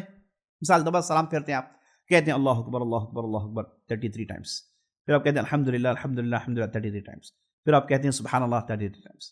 33 مرتبہ کیوں؟ 33 ٹائمز کیوں؟ ایک مرتبہ وہی تو مانا ہے الحمدللہ، اللہ کی تعریف، سبحان اللہ، اللہ سبحانہ وتعالیٰ پاک ہے نا، اللہ اکبر، اللہ سب سے بڑا ہے، مانا تو ایک ہی ہے، کیوں 33 مرتبہ بولوں میں سے؟ فجر کے بعد صبح کے اذکار میں لا الہ الا اللہ وحدہ لا شریک لہ لہ الملک ولہ الحمد وہو علی کل شیء قدیر 100 مرتبہ، 10 مرتبہ، 100 مرتبہ کیوں بھائی؟ ایک ہی تو مانا ہے۔ اب میں 100 بار کہوں گا تو وہی تو کہوں گا، بدل کے تو کچھ کہنے والا نہیں ہوں۔ شام میں پھر 100 مرتبہ۔ اب آپ سجدے میں جاتے ہیں، کہتے سبحان ربی العظیم، سبحان ربی الاعلیٰ، سبحان ربی 3 مرتبہ، پھر سبحان ربی العظیم، اور بھی اذکار ہیں، سبحان ذی الجبروت والملکوت والکبریاء العظمہ، سبحان ذی الجبروت والملکوت والکبریاء العظمہ، سبح قدوس رب الملائکۃ والروح۔ کتنے اذکار ہیں سجدے اور رکوع میں، انہیں بار بار دہراتے ہیں اور قرآن کو بار بار پڑھتے ہیں۔ سورہ فاتحہ ایک دن میں 17 مرتبہ پڑھتے ہیں، پڑھتے ہیں کہ نہیں پڑھتے ہیں؟ فرضوں میں 17 مرتبہ تو پڑھتے ہیں۔ ایک ہی چیز کو اتنے مرتبہ کیوں؟ اس کے پیچھے انسان کی سائیکالوجی کام کرتی ہے۔ انسان جو چیز بار بار بولتا ہے، اس کا اثر دل میں پیدا ہوتا ہے، اور اسی نسخے کو ان ظالموں نے لے لیا۔ وہ گالی بکتے ہیں، اٹھے بیٹھے گالی، کہتے ہیں کہ بھئی یہ آج کل کا ٹرینڈ ہے، اٹھے بیٹھے گالی، ویسٹرن کنٹریز کا طریقہ ہے، گالی دو، منہ میں گالی سے بات چیت شروع کرو، گالی سے بات ختم کرو۔ بڑی بڑی پارلیمنٹس میں گالیوں سے بات کرتے ہیں ویسٹرن کنٹریز میں، ان کے منہ میں گالیاں ایسی چلتی رہتی ہیں، اور بعض گالیاں تو ان کی زندگی کا حصہ بن گئی ہیں۔ جو آدمی جو بولتا ہے کرے گا، جو بات اس کے زبان میں جاری ہے وہ ان قریب کرنے والا ہے۔ اس لیے ہمیں کہا گیا کہ بھائی زبان میں وہی لاؤ جو تم کرنے والے ہو، ہے نا۔ اس لیے ان اذکار کو کئی مرتبہ کہا جاتا ہے۔ جب آدمی ان اذکار کو کہتے رہتا ہے تو اس کی کیفیت اس کے دل میں پیدا ہوتی ہے، یاد رکھ لیجیے۔ اسی لیے ایک صحابی نے آ کے کہا، یا رسول اللہ ان شرائع الاسلام قد کثرت علینا، اللہ کے رسول اسلام کے احکامات تو بہت ہیں، آخری زمانہ تھا، ابھی انہوں نے دیکھا کہ بھئی حج کے مسائل، زکوٰۃ کے مسائل، نماز کے مسائل، ڈھیر سارے مسائل اللہ نے قرآن میں نازل کیے ہیں اور نبی صلی اللہ علیہ وسلم نے حدیث بیان کرتے ہیں۔ تو انہوں نے کہا کہ اللہ کے رسول بہت باتیں ہو گئی، میں ٹھہرا گاؤں کا آدمی، میں ان ساری باتوں کو یاد رکھوں، عمل کروں، یہ مجھ سے ممکن نہیں۔ اللہ کے رسول کوئی ایک ایسا عمل بتائیے جسے میں ہمیشہ کروں تاکہ میری نجات ہو جائے، تاکہ میں بچ جاؤں۔ تو نبی صلی اللہ علیہ وسلم نے کہا، لا یزال لسانک رطبا بذکر اللہ، اے آدمی تیری زبان اللہ کے ذکر میں ڈوبی ہوئی ہو، تیری زبان اللہ کے ذکر میں ڈوبی ہوئی ہو۔ کتنی اہم نصیحت دیکھیے ساتھیوں، اس حدیث کو سنیے۔ ثوبان رضی اللہ عنہ ارشاد فرماتے ہیں کہ میں ایک مرتبہ عمر بن خطاب سے مل کر کہا، قرآن میں اللہ نے کہا جو آدمی سونا چاندی جمع کرتا ہے اس کے لیے تو کھٹن سا، الذین یکنزون الذهب والفضة ثم لا ينفقونها في سبيل الله فلهم عذاب أليم يوم يحمى عليها في نار جهنم فتكوى بها جباههم جنوبهم ظهورهم هذا ما كنزتم لأنفسكم وذوقوا ما كنتم تكنزون۔ اللہ کہتا ہے جو آدمی سونا چاندی جمع کرتا ہے اور اللہ کے راہ میں خرچ نہیں کرتا، ان کے لیے شدید عذاب کا اعلان کرو۔ عذاب کیا ہے؟ کہ یہ سونے چاندی کے جو بھی ہیں ان کے انگارے بنائے جائیں گے، آدمی کے پیٹھ میں، آدمی کے پہلو میں، آدمی کے پیٹ میں ان انگاروں کو لگا کے اذیت دی جائے گی، اور کہا جائے گا کہ چلو مزہ چکو، جیسے تم نے سونا چاندی جمع کر کے مزہ لیا، اب چلو ان کا مزہ لو۔ قرآن میں اللہ نے کہا۔ تو یہ صحابی آ کے کہتے ہیں، اے عمر بن خطاب، سونا اگر چاندی نہیں جمائیں گے تو جمائیں گے کیا جمانا چاہیے؟ کون سا مال جمانا چاہیے اگر یہ نہیں جمائیں؟ کیونکہ سکے ان کے وہی تھے۔ تو عمر بن خطاب تعجب سے دیکھنے لگے، کہا کہ چلو ہم نبی صلی اللہ علیہ وسلم سے پوچھتے ہیں بات۔ تو دونوں مل کے نبی صلی اللہ علیہ وسلم کے پاس آئے، کہا یا رسول اللہ ہم جمائیں تو کیا جمائیں؟ تو آپ صلی اللہ علیہ وسلم نے کہا، لِيَتَّخِذَ أَحَدُكُمْ قَلْبًا شَاكِرًا وَلِسَانًا ذَاكِرًا وَزَوْجَةً مُؤْمِنَةً تُعِينُ أَحَدَكُمْ عَلَى أَمْرِ الْآخِرَةِ۔ کہا 3 چیزیں، کہا قلبًا شاکرًا، جمع کرو تو ایسا دل جو شکر گزار دل ہے، اسے جمع کرو، اور ایسی زبان جس میں ذکر ہو، لسانا ذاکرا، اللہ کی یاد ہمیشہ تازہ رکھنے والی زبان، اسے جمع کرو۔ اور پھر کہا ایسی بیوی، مومنہ بیوی جو تمہیں آخرت کے معاملات میں مدد کرے۔ ان تین چیزوں کو جمع کرنا، یہی دولت ہے۔ کہا پہلے کہ دل شکر گزار، زبان ذکر میں ڈوبی ہوئی، اور بیوی جو آخرت کے معاملات میں مدد کرے۔ اللہ اکبر، یہ کتنی بڑی نصیب کی بات ہوگی۔ تو یہاں پر نبی صلی اللہ علیہ وسلم نے جمع کرنے کے لیے کہا کہ بھائی سونا چاندی نہیں، ان چیزوں کو جمع کرو، اس کی کوشش کرو کہ تمہارا دل شکر گزار بنے۔ اللہ اکبر، شکر گزار دل یہ بہت ہی کم لوگوں کو ملتا ہے۔ عزیز ساتھیو، یہ اعمال جو ہے نا بہت ہی آسان دکھتے ہیں، فری میں ملتے ہیں۔ اعمال کرنے کے لیے کوئی پیسے نہیں، مسجد میں جانے کے لیے کوئی پیسے نہیں، نماز پڑھنے کے لیے کوئی پیسے نہیں۔ اگر یہ کہا کہ بھئی ایک رکعت کے لیے 100 روپے دو، پہلے حالت خراب ہے نا؟ اگر یہ کرے تو کیا ہوگا؟ ہمارے اعمال پورے فری ہیں ماشاءاللہ تبارک، روزہ رکھتے ہیں کوئی پیمنٹ نہیں، لیکن آپ جاتے ہیں سڑک میں، بازار میں، کچھ بھی لوگ پیسے دیتے ہیں، دیکھتے ہی۔ اور ہمارے ویسے بھی بعض حضرات ہیں جو پیسے دے کے فلم میں گالیاں سیکھ کراتے ہیں، پیسے دے کے کیسے کرمنل بنے وہ سیکھ کراتے ہیں، بڑے بڑے پیسے خرچ کرتے ہیں۔ برائی کو پیسے چاہیے، نیکیاں فری ہیں ماشاءاللہ تبارک، نیکیاں پوری فری ہیں۔ کون بتاتا ہے؟ بتائیے بھائی کہ بھائی آپ کو جو ہے نیکی کرنا ہے تو پیسے چاہیے۔ حج کے لیے پیسے ہو تو جائیے، ورنہ وہ حج آپ پر واجب ہے ہی نہیں، ورنہ جتنی بھی عبادتیں پورے فری ہیں۔ رات میں اٹھتے ہیں ہم، تہجد پڑھتے ہیں، کوئی پیمنٹ نہیں کرتے۔ اگر یہ کہا کہ تہجد پڑھیں تو 1000 روپے فوراً ڈالیے اکاؤنٹ میں، اس کے بعد نماز پڑھی۔ اگر یہ ایسا ماحول ہو تو سوچیے کیسے ہوگا۔ لیکن برائیوں کے لیے تو پیمنٹ کرنی پڑتی ہے، پیسوں بغیر برائی نہیں ہے، نیکیاں پوری فری ہیں۔ یہ دیکھیے کیسے عجیب و غریب بیلنس، وہ نیکیاں جن کی ضرورت ہے، جنہیں ہم نہیں کرتے وہ فری ہیں، ہے نا؟ جو برائیاں انسان کرتا ہے اسے پیسے دیں۔ اللہ اکبر۔ تو نیکیاں جو ہے انسان کے لیے فری ہوتی ہیں، یہ انسان اس کی قدر نہیں کرتا۔ تو یہاں پر یہ جو کہا گیا قلباً شاکرن، شکر گزار دل، آسان دکھتا ہے عزیز ساتھیوں، لیکن بہت کم لوگوں کا دل ہوتا ہے۔ کتنے ایسے لوگ ہیں جو یہ کہیں دل میں ہاتھ رکھے کہ بھائی میری کمائی، میری ضرورت میرے لیے پوری ہے، میں اس سے خوش ہوں۔ ایسے لوگ بہت ہی کم دکھیں گے، ورنہ شکایت کرنے والے، کہنے والے کہ یہ کم ہے، وہ کم ہے، ایسا ہوتا اچھا ہوگا، ایسا ہوتا اچھا ہوگا، یہ بن جائے تو اچھا ہے، یہ کہنے والے بہت آپ کو نظر۔ اور اللہ کے ذکر ہمیشہ زبان میں جاری۔ ایسے کتنے لوگ ہیں صاحب؟ نکالیے لسٹ، کتنے لوگ آپ کو نکلیں گے جن کی زبان میں اللہ کا نام جاری ہے، بسم اللہ، الحمدللہ، اللہ اکبر، اٹھے بیٹھے اللہ کا ذکر۔ ہاں، یہ کتنے لوگ ایسے ہیں؟ بہت ہی کم ایسے لوگ ہیں۔ اللہ اکبر۔ اس حدیث کو سن لیجیے گا، نبی صلی اللہ علیہ وسلم ارشاد فرماتے ہیں خیر العمل ان تفارق الدنیا ولسانک رطبا من ذکر اللہ۔ اللہ اکبر۔ بہترین چیز یہ ہے کہ تم دنیا کو اس حالت میں چھوڑو تمہاری زبان میں اللہ کا ذکر ہے۔ سب سے بہتر چیز یہ ہے کہ تم اس دنیا کو اس حالت میں چھوڑو اور تمہاری زبان میں اللہ کا ذکر ہے۔ اللہ اکبر۔ اللہ سے دعا کریے گا اللہ سبحانہ وتعالی ہم اور آپ کو موت کے موقع پر کلمہ شہادت نصیب فرمائے۔ اللہ سے دعا کریے گا کہ ہماری زبان میں خیر ہو اور اس حالت میں ہم دنیا چھوڑیں، ورنہ ایسے لوگوں کو دیکھا گیا زبان میں بڑی مشکل سے الفاظ آ رہے ہیں، آدمی مرنے کی حالت میں ہے، وہ الفاظ کیا ہے؟ گانے پڑھ رہا ہے، آدمی گانے گا رہا ہے، فلاں اپنی جو ہے منگیتر کو بلا رہا ہے، فلاں اپنی لور کو بلا رہا ہے، فلاں ہے نا فلاں چیز شراب مانگ رہا ہے، اعوذ باللہ۔ زندگی بھر جو آدمی کرتا ہے اس موقع پر اس کی زبان میں آئے گی۔ وہ آخری جو لمحہ ہے، وہ لمحے میں زبان میں جو آنا چاہیے، اس کے لیے ساری زندگی محنت کرنی پڑے گی، آسان نہیں ہے نا؟ کئی لوگ چیختے ہیں، پکارتے ہیں، روتے ہیں، واہ واہ کہتے ہیں، واویلا اٹھاتے ہیں، لیکن زبان میں ان کے ذکر نہیں آتا۔ کئی لوگ بغل میں بیٹھ کے کہتے ہیں کہ بولو، وہ بول نہیں پاتے، کہتے ہیں کہ لا الہ الا اللہ بولو، اللہ اکبر بولو، وہ نہیں بول پاتے، کیونکہ زندگی بھر انہوں نے اسے عادت نہیں ڈالی نا، زبان میں وہ اللہ کا ذکر جاری نہیں ہوا، تو موت کے دوران آسان نہیں ہوتا، موت کے دوران آسان نہیں ہوتا۔ اللہ سے دعا کریے گا اللہ سبحانہ وتعالی ہم اور آپ کو زبان میں ذکر جاری رکھے، ہے نا؟ یہ حدیث سن لیجیے گا، نبی صلی اللہ علیہ وسلم فرماتے ہیں لیس المؤمن بالطعان ولا اللعان ولا الفاحش ولا البذیء۔ مومن جو ہوتا ہے وہ تانے دینے والا نہیں ہوتا، نوز کٹ دینے والا، تانے دینے والا، ٹٹ فار ٹیٹ، یہ کرنے والا مومن نہیں ہوتا، تانے نہیں دیتا، اس کی زبان میں تانے نہیں ہوتے، ہے نا؟ اور اس کے بعد نبی صلی اللہ علیہ وسلم نے کہا ولا اللعان، اور اس کی زبان میں لعنت نہیں ہوتی۔ بعض لوگ ہوتے ہیں زبان کھولے لعنت ہوتی ان کی برائی کی، ان کی برائی کی، انہیں تانا دیا، انہیں تانا دیا، ہے نا، زبان کا یہ بدترین استعمال ہے. ولل فاحش، اور مومن کی زبان فحاشی اس کی زبان میں نہیں ہوتی، گندی باتیں اس کی زبان میں آتی نہیں، ممکن ہی نہیں ہے، ممکن نہیں ہے. زبان میں اس کی مومن سے کبھی غلطی ہو جائے گی لیکن زبان میں جھوٹ نہیں آئے گا. اللہ اکبر. مومن زبان کے اس حد تک کا پابند ہوتا ہے. ولل فحاش، اس کی زبان گندی نہیں ہوتی.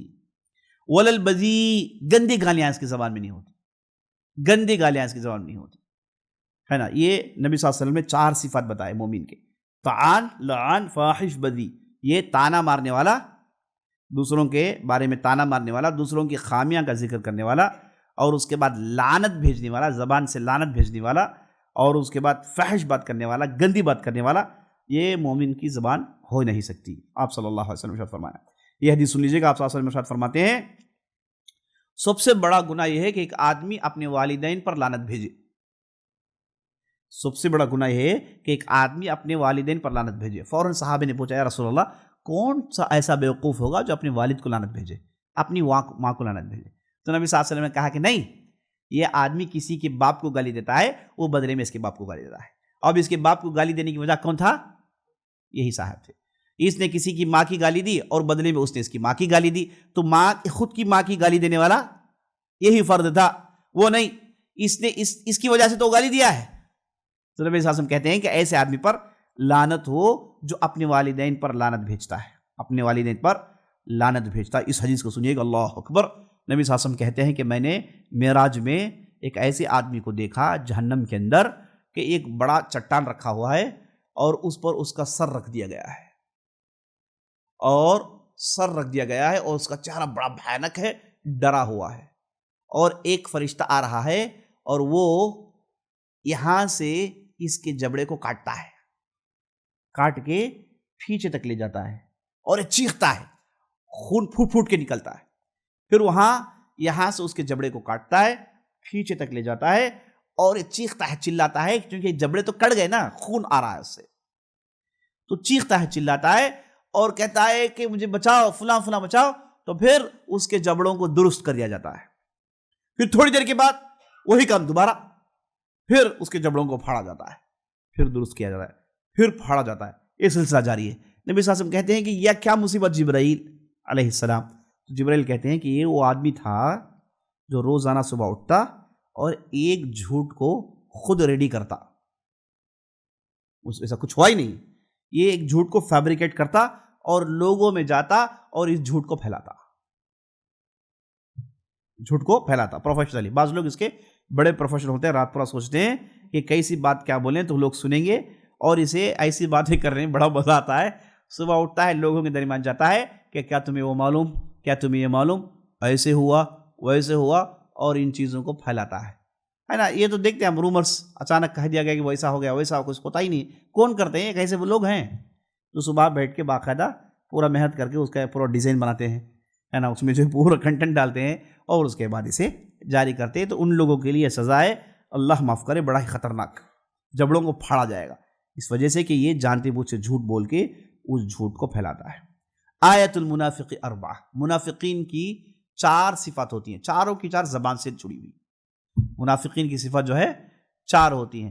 اذا حدث کذب، بات چیت کرے گا تو جھوٹ بولے گا. وَإِذَا اؤْتُمِنَ خَانَ، امانت رکھے تو خیانت کرے گا. وَإِذَا خَاصَمَ فَجَرَ، اور اس کے بعد جھگڑے گا تو اسے گالیاں نکلائے گی، جھگڑے گا تو اسے گالیاں نکلائے گی. بات چیت کرے گا تو گندی باتیں بولے گا، بات چیت کرے گا تو گندی باتیں بولے گا. بعض لوگ بڑے اچھے ہوتے ہیں، جھگڑے تو اندر کا پورا کچا کٹا بھرا گیا ہے نا، بڑے اچھے آدمی نظر آ رہے تھے، لیکن غصہ آیا تو ایسے انہوں نے مزاج ڈالے کہ سامنے والا جو ہے گھبرا گیا، کہا کہ بھائی یہ کون سا آدمی اندر سے نکل آیا ہے، مجھے تو یہ آدمی کے بارے میں پتہ ہی نہیں تھا. غصہ آنے کے بعد اندر کا شیطان کھڑا ہو گیا، ہے نا. مومن ایسے نہیں ہوتا، مومن ایسے نہیں ہوتا. وہ اپنی زبان پر قابو رکھتا ہے اور اس کی زبان میں اسے گالی دینے آتی نہیں، کبھی اس نے سیکھا ہی نہیں، ہے نا. اور جن لوگوں نے سیکھا ہے پھر توبہ کیا ہے، انہیں غصہ آئے تو زیادہ کنٹرول کرنا پڑے گا، کہ یہاں پر وہ بے قابو ہو جائیں گے تو پھر جاہلیت پوری باہر نکل آئے گی، ہے نا. اللہ سے دعا کریے گا اللہ سبحانہ تعالیٰ ان منافقین کی صفات سے ہمیں بچائے، ہے نا. آدمی بات کرے تو جھوٹ بولے، جھگڑے تو گالی بکے، جھگڑے تو گالی بکے، یہ منافقین کی صفت ہوتی ہے. اور یہ جو زبان ہے، اس سے جو برائیاں ہوتی ہیں، بہت ساری برائیاں ہوتی ہیں. اس زبان سے ایک ایسی برائی ہوتی ہے جس کا ذکر اللہ نے قرآن میں کیا ہے، اور قرآن نے اس کے لیے جو ایگزامپل سیٹ کیا ہے، اس سے بدتر ایگزامپل قرآن نے کسی اور کے لیے نہیں دیا۔ قرآن کے اندر اس عمل کے لیے ایک ایسا بدترین ایگزامپل ہے جو کسی کے جو ہے اور کے لیے وہ ایگزامپل نہیں دیا گیا ہے نا۔ قرآن نے اس آدمی کو کینیبل کہا ہے۔ کینیبل کا مطلب کیا ہے؟ انسان کا گوشت کھانے والا، ہے کہ نہیں؟ ہے نا۔ ایپسٹین فائلز میں تو آپ دیکھتے ہیں لوگ جاتے ہیں کینیبل کھاتے ہیں، ہے نا، انسانوں کھاتے ہیں، بچوں کو مارتے ہیں۔ یہ کیسے قسم کے لوگ ہیں؟ انہیں کیسی سزا دینی چاہیے سمجھ میں نہیں آ رہا۔ ان لوگوں کو دیکھنے کے بعد ہمیں یقین ہوتا ہے کہ واقعی جہنم ہونا چاہیے، جہنم ہونا چاہیے۔ یہ کیٹیگری ہے نا، یہ الگ ہی لوگ ہیں۔ بچوں کو بھون کے کھاتے کوئی، اعوذ باللہ۔ کیا بولیں کیا ان لوگوں کو؟ دنیا کی کون سی سزا انہیں ان غلطیوں کو ہے نا درست کروائے گی؟ یہ اللہ ہی کر سکتا ہے ان کے ساتھ۔ تو قرآن کے اندر ایک انسان کو کینیبل کہا گیا ہے۔ کون ہے؟ قرآن کہا کہ لا یغتب بعضکم بعضا ایحب احدکم ان یأکل لحم اخیہ میتا فکرہتموہ۔ اللہ نے کہا کہ بھائی صاحب ایک دوسرے کی غیبت مت کرو۔ غیبت کرے گا آدمی تو اس کی مثال ایسی ہے کہ وہ خود اپنے مردار بھائی کے گوشت کو کھا رہا، پہلے سے مرا پڑا ہوا ہے نا، اس کے گوشت کو کھا رہا ہے، اعوذ باللہ۔ تو یہ ہے غیبت کی مثال، یہ ہے غیبت کی مثال۔ کہا جاتا ہے کہ پورے قرآن میں ایسی گندی مثال کسی اور کے لیے نہیں دی گئی ہے، چونکہ یہ بستیوں کو اجاڑنے والی بات ہے، گھروں کو اجاڑنے والی بات ہے۔ کتنے گھر ہیں جو پریشان ہیں، بلکہ اکثر و بیشتر گھر پریشان ہیں، اور بنیادی وجہ کیا ہے؟ ایک غیبت۔ آدمی زبان چلاتا جاتا ہے، چر چر چر چر، اور ساتھ غیبت اڑتی جاتی ہے۔ غیبت بہت بڑی مصیبت ہے، غیبت بہت بڑی مصیبت ہے۔ اور نبی صلی اللہ علیہ وسلم نے کہا کہ غیبت کیا ہے؟ بعض لوگ بولتے ہیں کہ میں جو کچھ بھی ہوئی تو بول رہا ہوں، میں تو میرے طور سے کچھ نہیں بول رہا ہوں، حقیقت ہے۔ نبی صلی اللہ علیہ وسلم کہتے ہیں ذکرک اخاک بما یسوءہ۔ نبی صلی اللہ علیہ وسلم کہتے ہیں کہ غیبت کیا ہے؟ کہ آپ اپنے بھائی کے بارے میں ایسی بات بولے جسے وہ پسند نہ کریں، جسے وہ پسند نہ کرے۔ آپ اپنے بھائی کے بارے میں جھوٹ بول رہے ہیں، وہ تو ہو گیا بہتان۔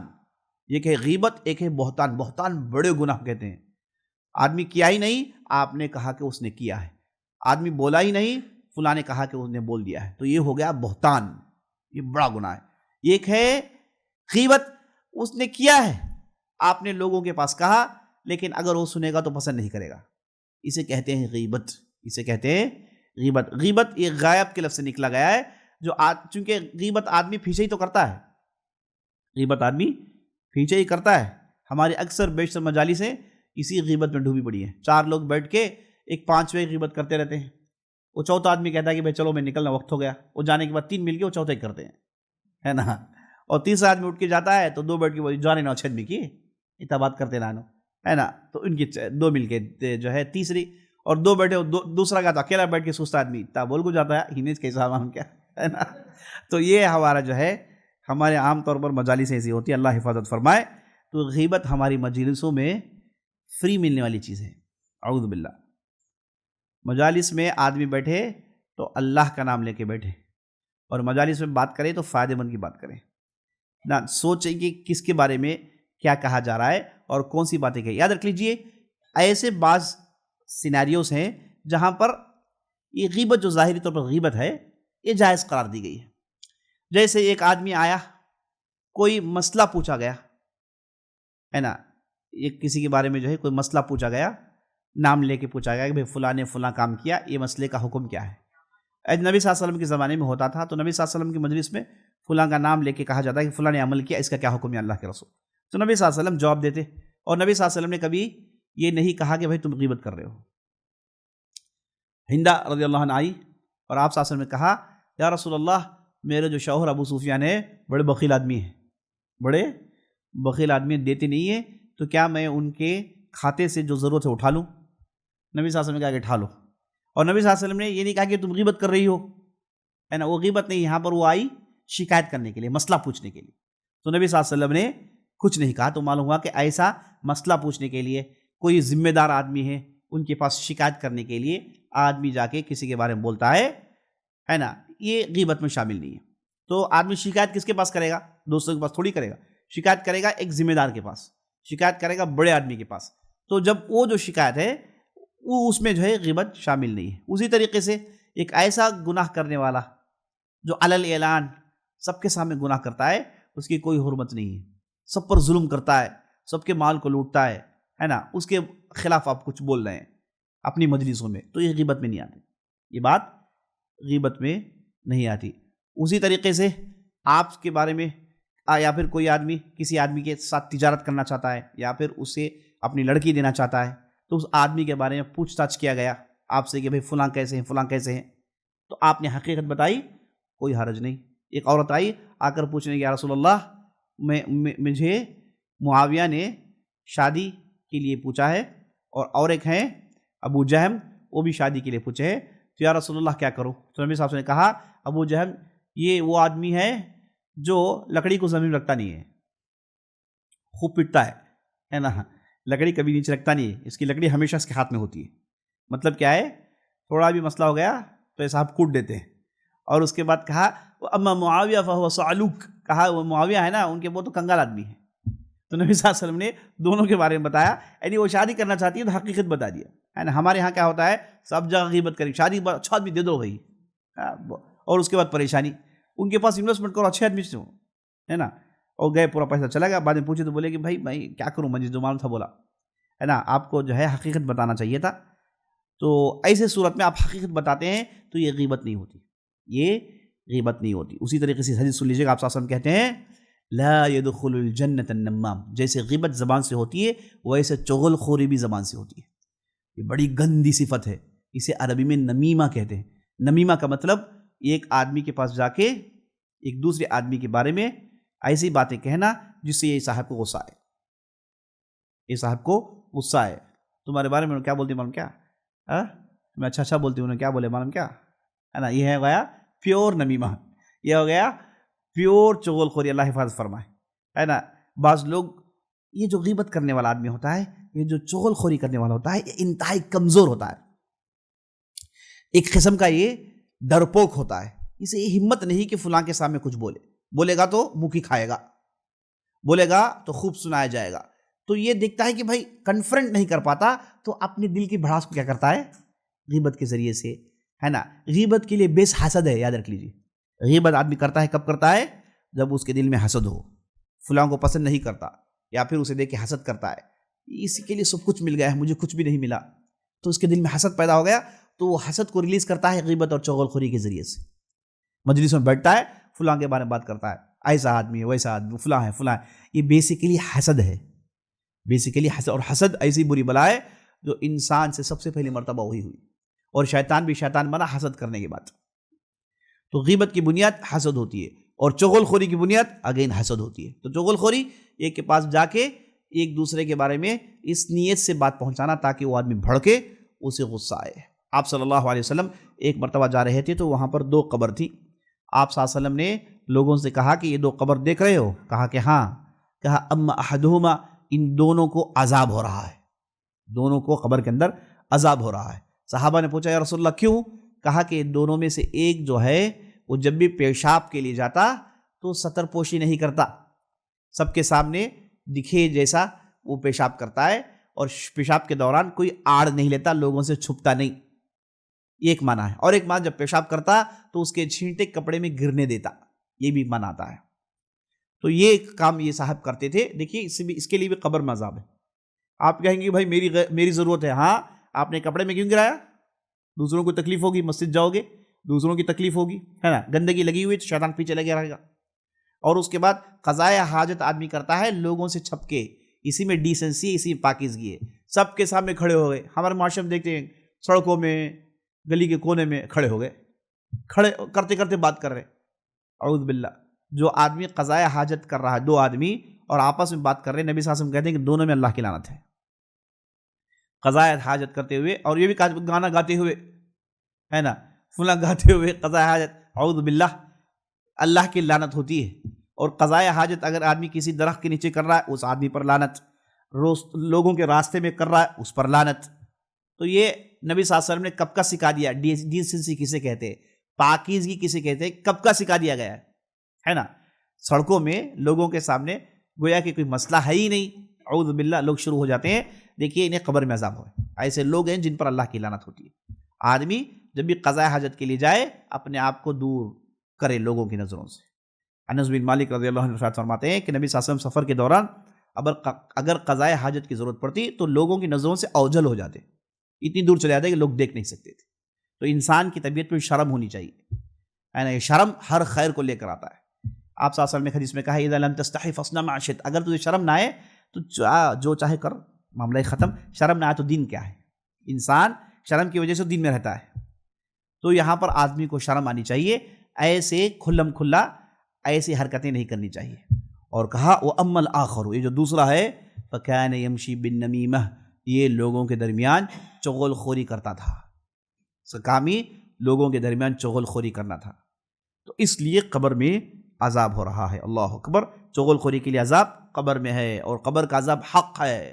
یہ مومنین کا ایمان ہے کہ قبر میں عذاب ہوتا ہے. آپ یہ سمجھتے ہیں کہ بھائی یہ کالی کھوٹری ہے اور اس میں کیڑے مکوڑے ہیں، بس آپ نے مٹی ڈال دیا سمجھتے ہیں. ختم نہیں، مٹی ڈالنے کے بعد تو دنیا شروع ہوتی ہے. مٹی ڈالنے کے بعد حساب کتاب کا سلسلہ شروع ہوتا ہے. آدمی کو اٹھا کے بٹھایا جاتا ہے اور سوالات پوچھے جاتے ہیں، اور اس کے بعد بہت کچھ ہوتا ہے.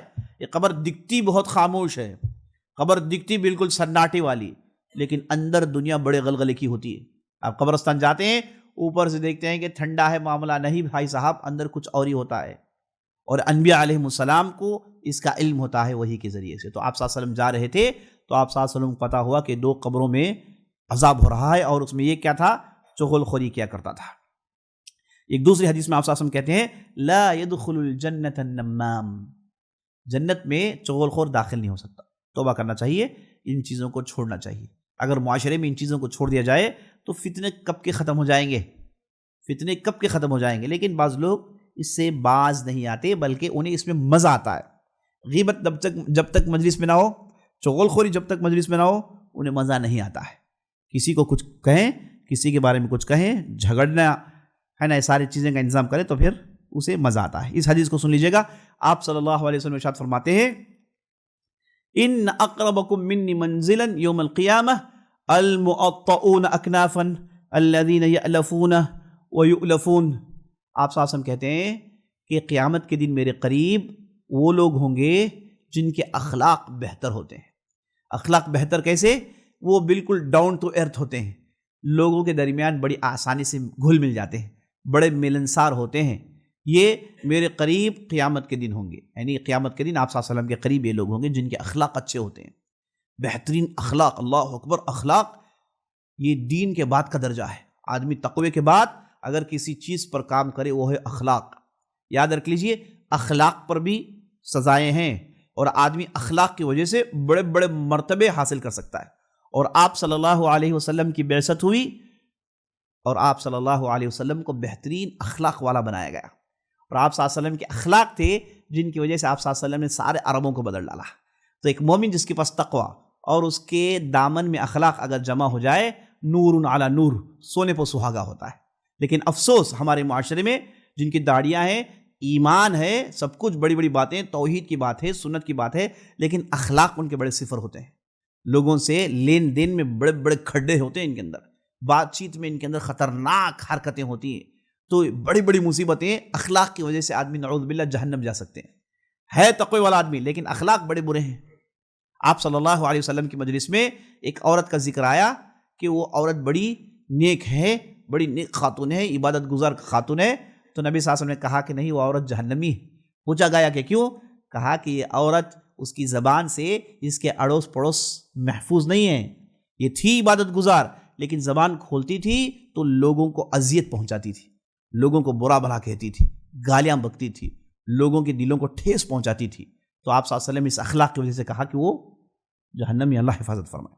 تو آپ صلی اللہ علیہ وسلم نے کہا بہترین اخلاق والے میرے قریب ہوں گے، اور کہا ابعدکم منی مجلسا، مجھ سے دور کون ہوں گے؟ السرسارون المتفیہقون المتشدقون. آپ صلی اللہ علیہ وسلم نے 3 قسم کے لوگوں کا ذکر کیا جو آپ صلی اللہ علیہ وسلم سے دور ہوں گے. السرسارون، السرسار اس آدمی کو کہتے ہیں جو چر چر چر چر زبان چلاتا ہے، کیا بول رہا ہے کیا نہیں بول رہا ہے، لگا ہے، چکی پیس رہا ہے، اسے کہتے ہیں صرصار۔ ایک ہے المتفیہق، زبان بنا بنا کے جھوٹ بولتا ہے، زبان بنا بنا کے جھوٹ بولتا ہے۔ المتشدق، منہ بھر بھر کے گالیاں، چغل خوری، غیبت کرنے والا۔ تو آپ صلی اللہ علیہ وسلم نے ان تینوں کا نام ذکر کیا کہ یہ مجھ سے بہت دور ہوں گے، یہ مجھ سے بہت ہی دور ہوں گے۔ تو عزیز ساتھیوں، یہ زبان کا جو باب ہے کافی لمبا باب ہے، اس میں ساری مصیبتیں، ساری پریشانیاں یہیں سے شروع ہوتی ہیں۔ آدمی اپنی زبان کی حفاظت کر لیں اور سلوشن صاف ہے، حل صاف ہے۔ آپ صاحب نے کہا کہ بھئی غصہ آ جائے تو زبان بند کر لو۔ پہلا، دماغ میں غصہ چڑھ گیا، آنکھیں لال ہو گئی، زبان پر تالا، بہت ساری مصیبتوں سے آدمی بچ جائے گا۔ اور زبان استعمال کرنے سے پہلے سوچ لیں کیا بول رہا ہوں میں، میرے الفاظ کیا ادا کر رہا ہوں میں، ایک مرتبہ سوچ لیں پھر بولیں، ایک مرتبہ سوچ لیں پھر بولیں، ہے نا۔ بولنے کے بعد ہرگز نہ سوچیں۔ اور اس کے بعد سب سے اہم چیز، آپ اسے ذکر میں محفوظ رکھیے، ذکر میں مصروف رکھیے۔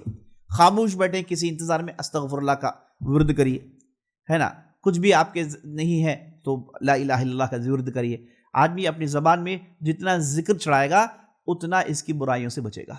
اللہ سے دعا کرتے ہیں اللہ سبحانہ و تعالی ہم نے جو بھی کہا، جو بھی سنائے، اس کے مطابق ہمیں عمل کرنے کی توفیق بخشے۔ سبحان ربک رب العزت عما یصفون وسلام علی المرسلین والحمد للہ رب العالمین۔ تو اس نشست سے ہماری 4 سیریز کی اختتام کو ہم پہنچ گئے الحمدللہ۔ تو آپ حضرات سے گزارش ہے کہ ان سیریزوں کو آپ خود بھی سنیں، دوسروں کو بھی سنائیں، اس میں بہت ہی اہم باتیں کافی محنت کرنے کے بعد آپ کے سامنے لائی گئی، تو آپ بھی سنیے، دوسروں کو بھی سنائیے، اس کار خیر کو دوسروں تک پہنچائیے۔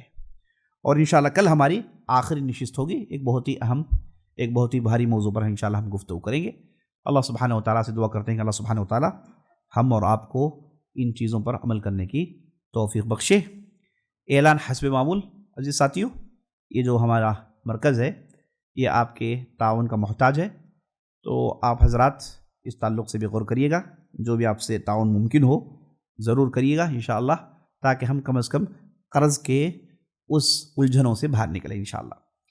دوسرا اعلان یہ ہے کہ عید کی نماز کے لیے یہاں ایک YMCA گراؤنڈ ہے، ہر سال وہاں پر عید کی نماز کا انتظام ہوتا ہے، تو ہمارے مرکز کی جانب سے ہم ہے نا نماز کے لیے وہ زمین تیار کرتے ہیں، تو اس کے پریپریشن ہمارے مرکز کی ذمہ داری ہے۔ جیسا کہ آپ جانتے ہیں وہ 4 مراکز مل کے وہ کام کرتے ہیں، تو اس میں ہماری ذمہ داری ہے کہ ہم لوگ نماز کے لیے جو نمازی آتے ہیں ان کے لیے پراپر جو ہے نماز کا انتظام کریں، تو یہ ہمارے ذمہ ہوتا ہے۔ تو ہمیں اس تعلق سے بعض والنٹیئرس کی ضرورت ہے، تو جو بھی حضرات اس میں والنٹیئر کرنا چاہتے ہیں، ایک ہمارے ساتھی ہیں عبدالعظیم، ان کے پاس جائیں، ان سے رابطہ کریں، تو وہ آپ سے انشاءاللہ کوآرڈینیٹ کریں گے انشاءاللہ۔ جی ہاں، تیسرا اعلان ہے کہ ایک فطرہ مرکز میں غریبوں کے اندر تقسیم کیا جاتا ہے ہر سال۔ ہمارے یہاں غریبوں کی پوری فہرست ہے، جو واقعی محتاج ہوتے ہیں ان کے لیے ہم یہ فطرے کا جو بھی غذا ہے پہنچاتے ہیں، تو ایک فطرہ 200 روپے متعین ہوا ہے، تو آپ حضرات سے گزارش ہے کہ اس میں بھی آپ لوگ حصہ لیں انشاءاللہ۔ موضوع کے متعلق کوئی سوال ہے تو کرے گا انشاءاللہ۔ جھوٹ کب بولنا جائز ہے؟ سوال کر رہے ہیں جھوٹ کب بولنا جائز ہے؟ جھوٹ کبھی بھی جائز ہو نہیں سکتا۔ مومن جسے کہا جاتا ہے کہ اسے بڑے گناہ ہو سکتے ہیں لیکن جھوٹ نہیں بول سکتا، جھوٹ اور ایمان جمع نہیں ہو سکتے۔ البتہ جھوٹ بولنے کے بجائے اس کے لیے ایک دوسرا لفظ ہوتا ہے معروض، ایک ہے جھوٹ، ایک ہے معروض۔ معروض کہتے ہیں کہ ایک آدمی آپ سے ایسی بات پوچھ رہا ہے جسے آپ بتانا نہیں چاہتے، بھائی اب کل صبح 10 بجے کہاں رہیں گے، کہاں تو تم نے کیا جی پوچھ رہا آدمی، ہے نا، اب یہ ہے نا بتا نہیں سکتے، تو اس لیے انہوں نے ایسا کہہ دیا کہ بھائی میں جو ہے ایسی بات بتائی جو بالکل کامن ہے، بتائے میں ایک جگہ رہوں گا، ہاں اشارہ کر دے، صریح جھوٹ نہ بولے، صریح جھوٹ نہ بولے، ہے نا۔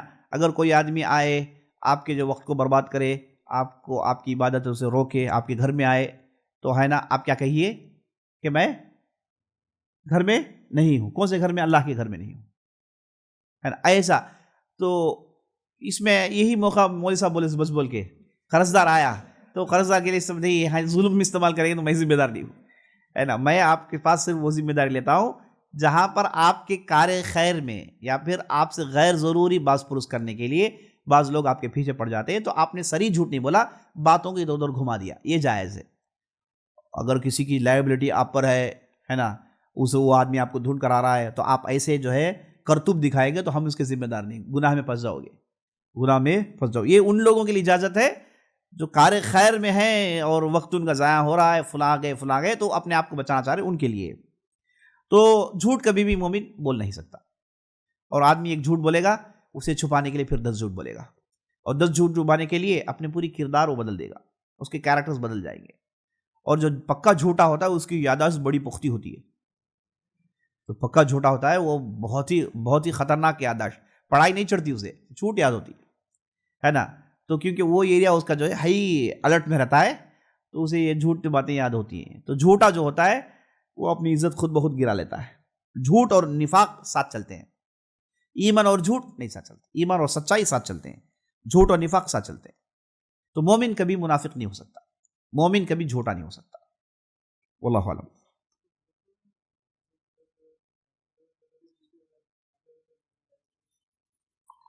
سوال کر رہے ہیں کہ اگر دونوں کے درمیان اصلاح کرنا ہے تو ایسی صورت میں کہ ہم جھوٹ بول سکتے ہیں؟ ہاں، لیکن یہ بھی جھوٹ ہے نا، صریح جھوٹ ہی نہیں ہے، یاد رکھ لیجیے گا، اس کی بھی جو اجازت ہے، دو پارٹیوں میں جھگڑا ہو گیا، دو بھائیوں میں جھگڑا ہو گیا، آپ بیچ میں گئے، دونوں کو ملانے کے لیے آپ نے کچھ بولا، لیکن اس میں بھی صریح جھوٹ نہیں ہوگا، اس میں بھی معروض ہی کریں گے آپ، بھائی وہ ایسے نہیں بولے، ان کا فلاں مقصد تھا، انہوں نے ایسا نہیں کہا ہے، ابھی ان سے مل کر آیا ہوں میں، ہے نا، ان کا کوئی دوسرا مقصد تھا، ایسا جو ہے آدمی پکا صاف جھوٹ بولنے سے بچے گا آدمی، یہ اس حالت میں بھی۔ واللہ اعلم۔ بہترین سوال یہ ہے کہ اگر کسی کی غیبت ہم نے کر ڈالی، انسان ہے، غیبت انسان سے ہو جاتی ہے نا، اگر ایسی صورت میں کیا کریں؟ سولوشن نمبر 1، کبھی بھی اس آدمی کو فون کر کے مت بتاؤ کہ میں نے غیبت کر ڈالی۔ بعض لوگ ہیں جرأت کچھ ہے، جوش میں آ کے بھائی معاف کرو میں تمہیں غیبت، اور دشمنی بڑھ جائے گی۔ اچھا یہ ایک بات بولے ہیں کیا، یہ کیا کیا نہیں بولے ہیں گینو، یہ اس لیے کبھی کوشش مت کریں۔ نمبر 2، آپ یہ کریے کہ جس مجلس میں آپ نے ان کی غیبت کی اسی مجلس میں ان کی تعریف کریں، جس مجلس میں آپ نے ان کے لیے غیبت کی ہے اسی مجلس میں آپ ان کی تعریف کریں، کہیں کہ اس دن میں بسر گیا تھا، فلاں ہو گیا تھا، لیکن آدمی اچھا آدمی ہے، فلاں فلاں۔ اور تیسرا سولوشن یہ ہے کہ آپ ان کے لیے دعا کریں، ان کے لیے اللہ میں نے غلطی کر دی، اللہ ان کی کمائی میں برکت ڈال، اللہ جو ہے انہیں فلاں پریشانی بچا لے، تو غیب میں ان کے لیے آپ دعا کریے گا انشاءاللہ۔ جب آدمی دعا کرتا ہے تو اس کا دل ایک دم صاف ہو جاتا ہے، سبحان اللہ، کیونکہ دعا نکلتی نہیں جلدی، وہ بھی خاص طور پر جو جس سے حسد کرتا ہے، جس سے دشمنی کرتا ہے، اس کے لیے تو دعا نکلتی ہے۔ جب آپ نکال دیتے ہیں تو معنی ہے کہ آپ نے اپنے دل سے گندگی نکال دی۔ واللہ اعلم۔ سوال یہ کر رہے ہیں کہ جاسوسی کرنا جائز ہے؟ بالکل جائز نہیں، کیوں جاسوسی کریں گے؟ آپ کو کس نے بنایا ذمہ داری؟ اللہ نے قرآن میں کہا ولا تجسس، ولا تجسسوا، آپس میں جاسوسی مت کرو۔ یہ ایک آدمی کے پیچھے کیوں پڑے ہو بھائی؟ صبح 10 بجے کیوں آتے ہیں، رات کے 9 بجے کہاں جاتے ہیں، اس وقت میں کہاں جاتے ہیں، ہے نا، کس سے بات کر رہے ہیں، بھاڑی میں اکیلے کس سے بات کر رہے ہیں؟ آپ کی کیا ضرورت بھائی، آپ کا کام کریے نا، دوسروں کے ٹو میں کیوں پڑے ہیں، ہے نا، آپ کو اللہ نے ذمہ داری دے کے بھیجا ہے، ضرورت نہیں، جاسوسی کی ضرورت نہیں ہے۔ البتہ یہ جو گورنمنٹ لیول میں ہوتی ہے، کوئی بھی اسلامک اسٹیٹ ہے، وہ دشمنوں کے تعلق سے جاننے کے لیے پہلے سے پریپر کرنے کے لیے، تاکہ ملک میں لوگوں میں نقصان نہ پھیلے، اس کے لیے ایک قسم کی جو ہے اسٹریٹجی ہوتی ہے جو حکومتیں اپناتی ہیں، تو ان کے لیے اس قسم کی جاسوسیت کرنا جائز ہے، دشمنوں کے لیے نہیں، باطل کے لیے نہیں، حق کے لیے آدمی جاسوسی کرتا ہے تو جائز ہے، جیسا کہ نبی صلی اللہ علیہ وسلم نے خود کیا ہے اور کئی صحابہ سے آپ صلی اللہ علیہ وسلم نے کروایا ہے۔ واللہ اعلم۔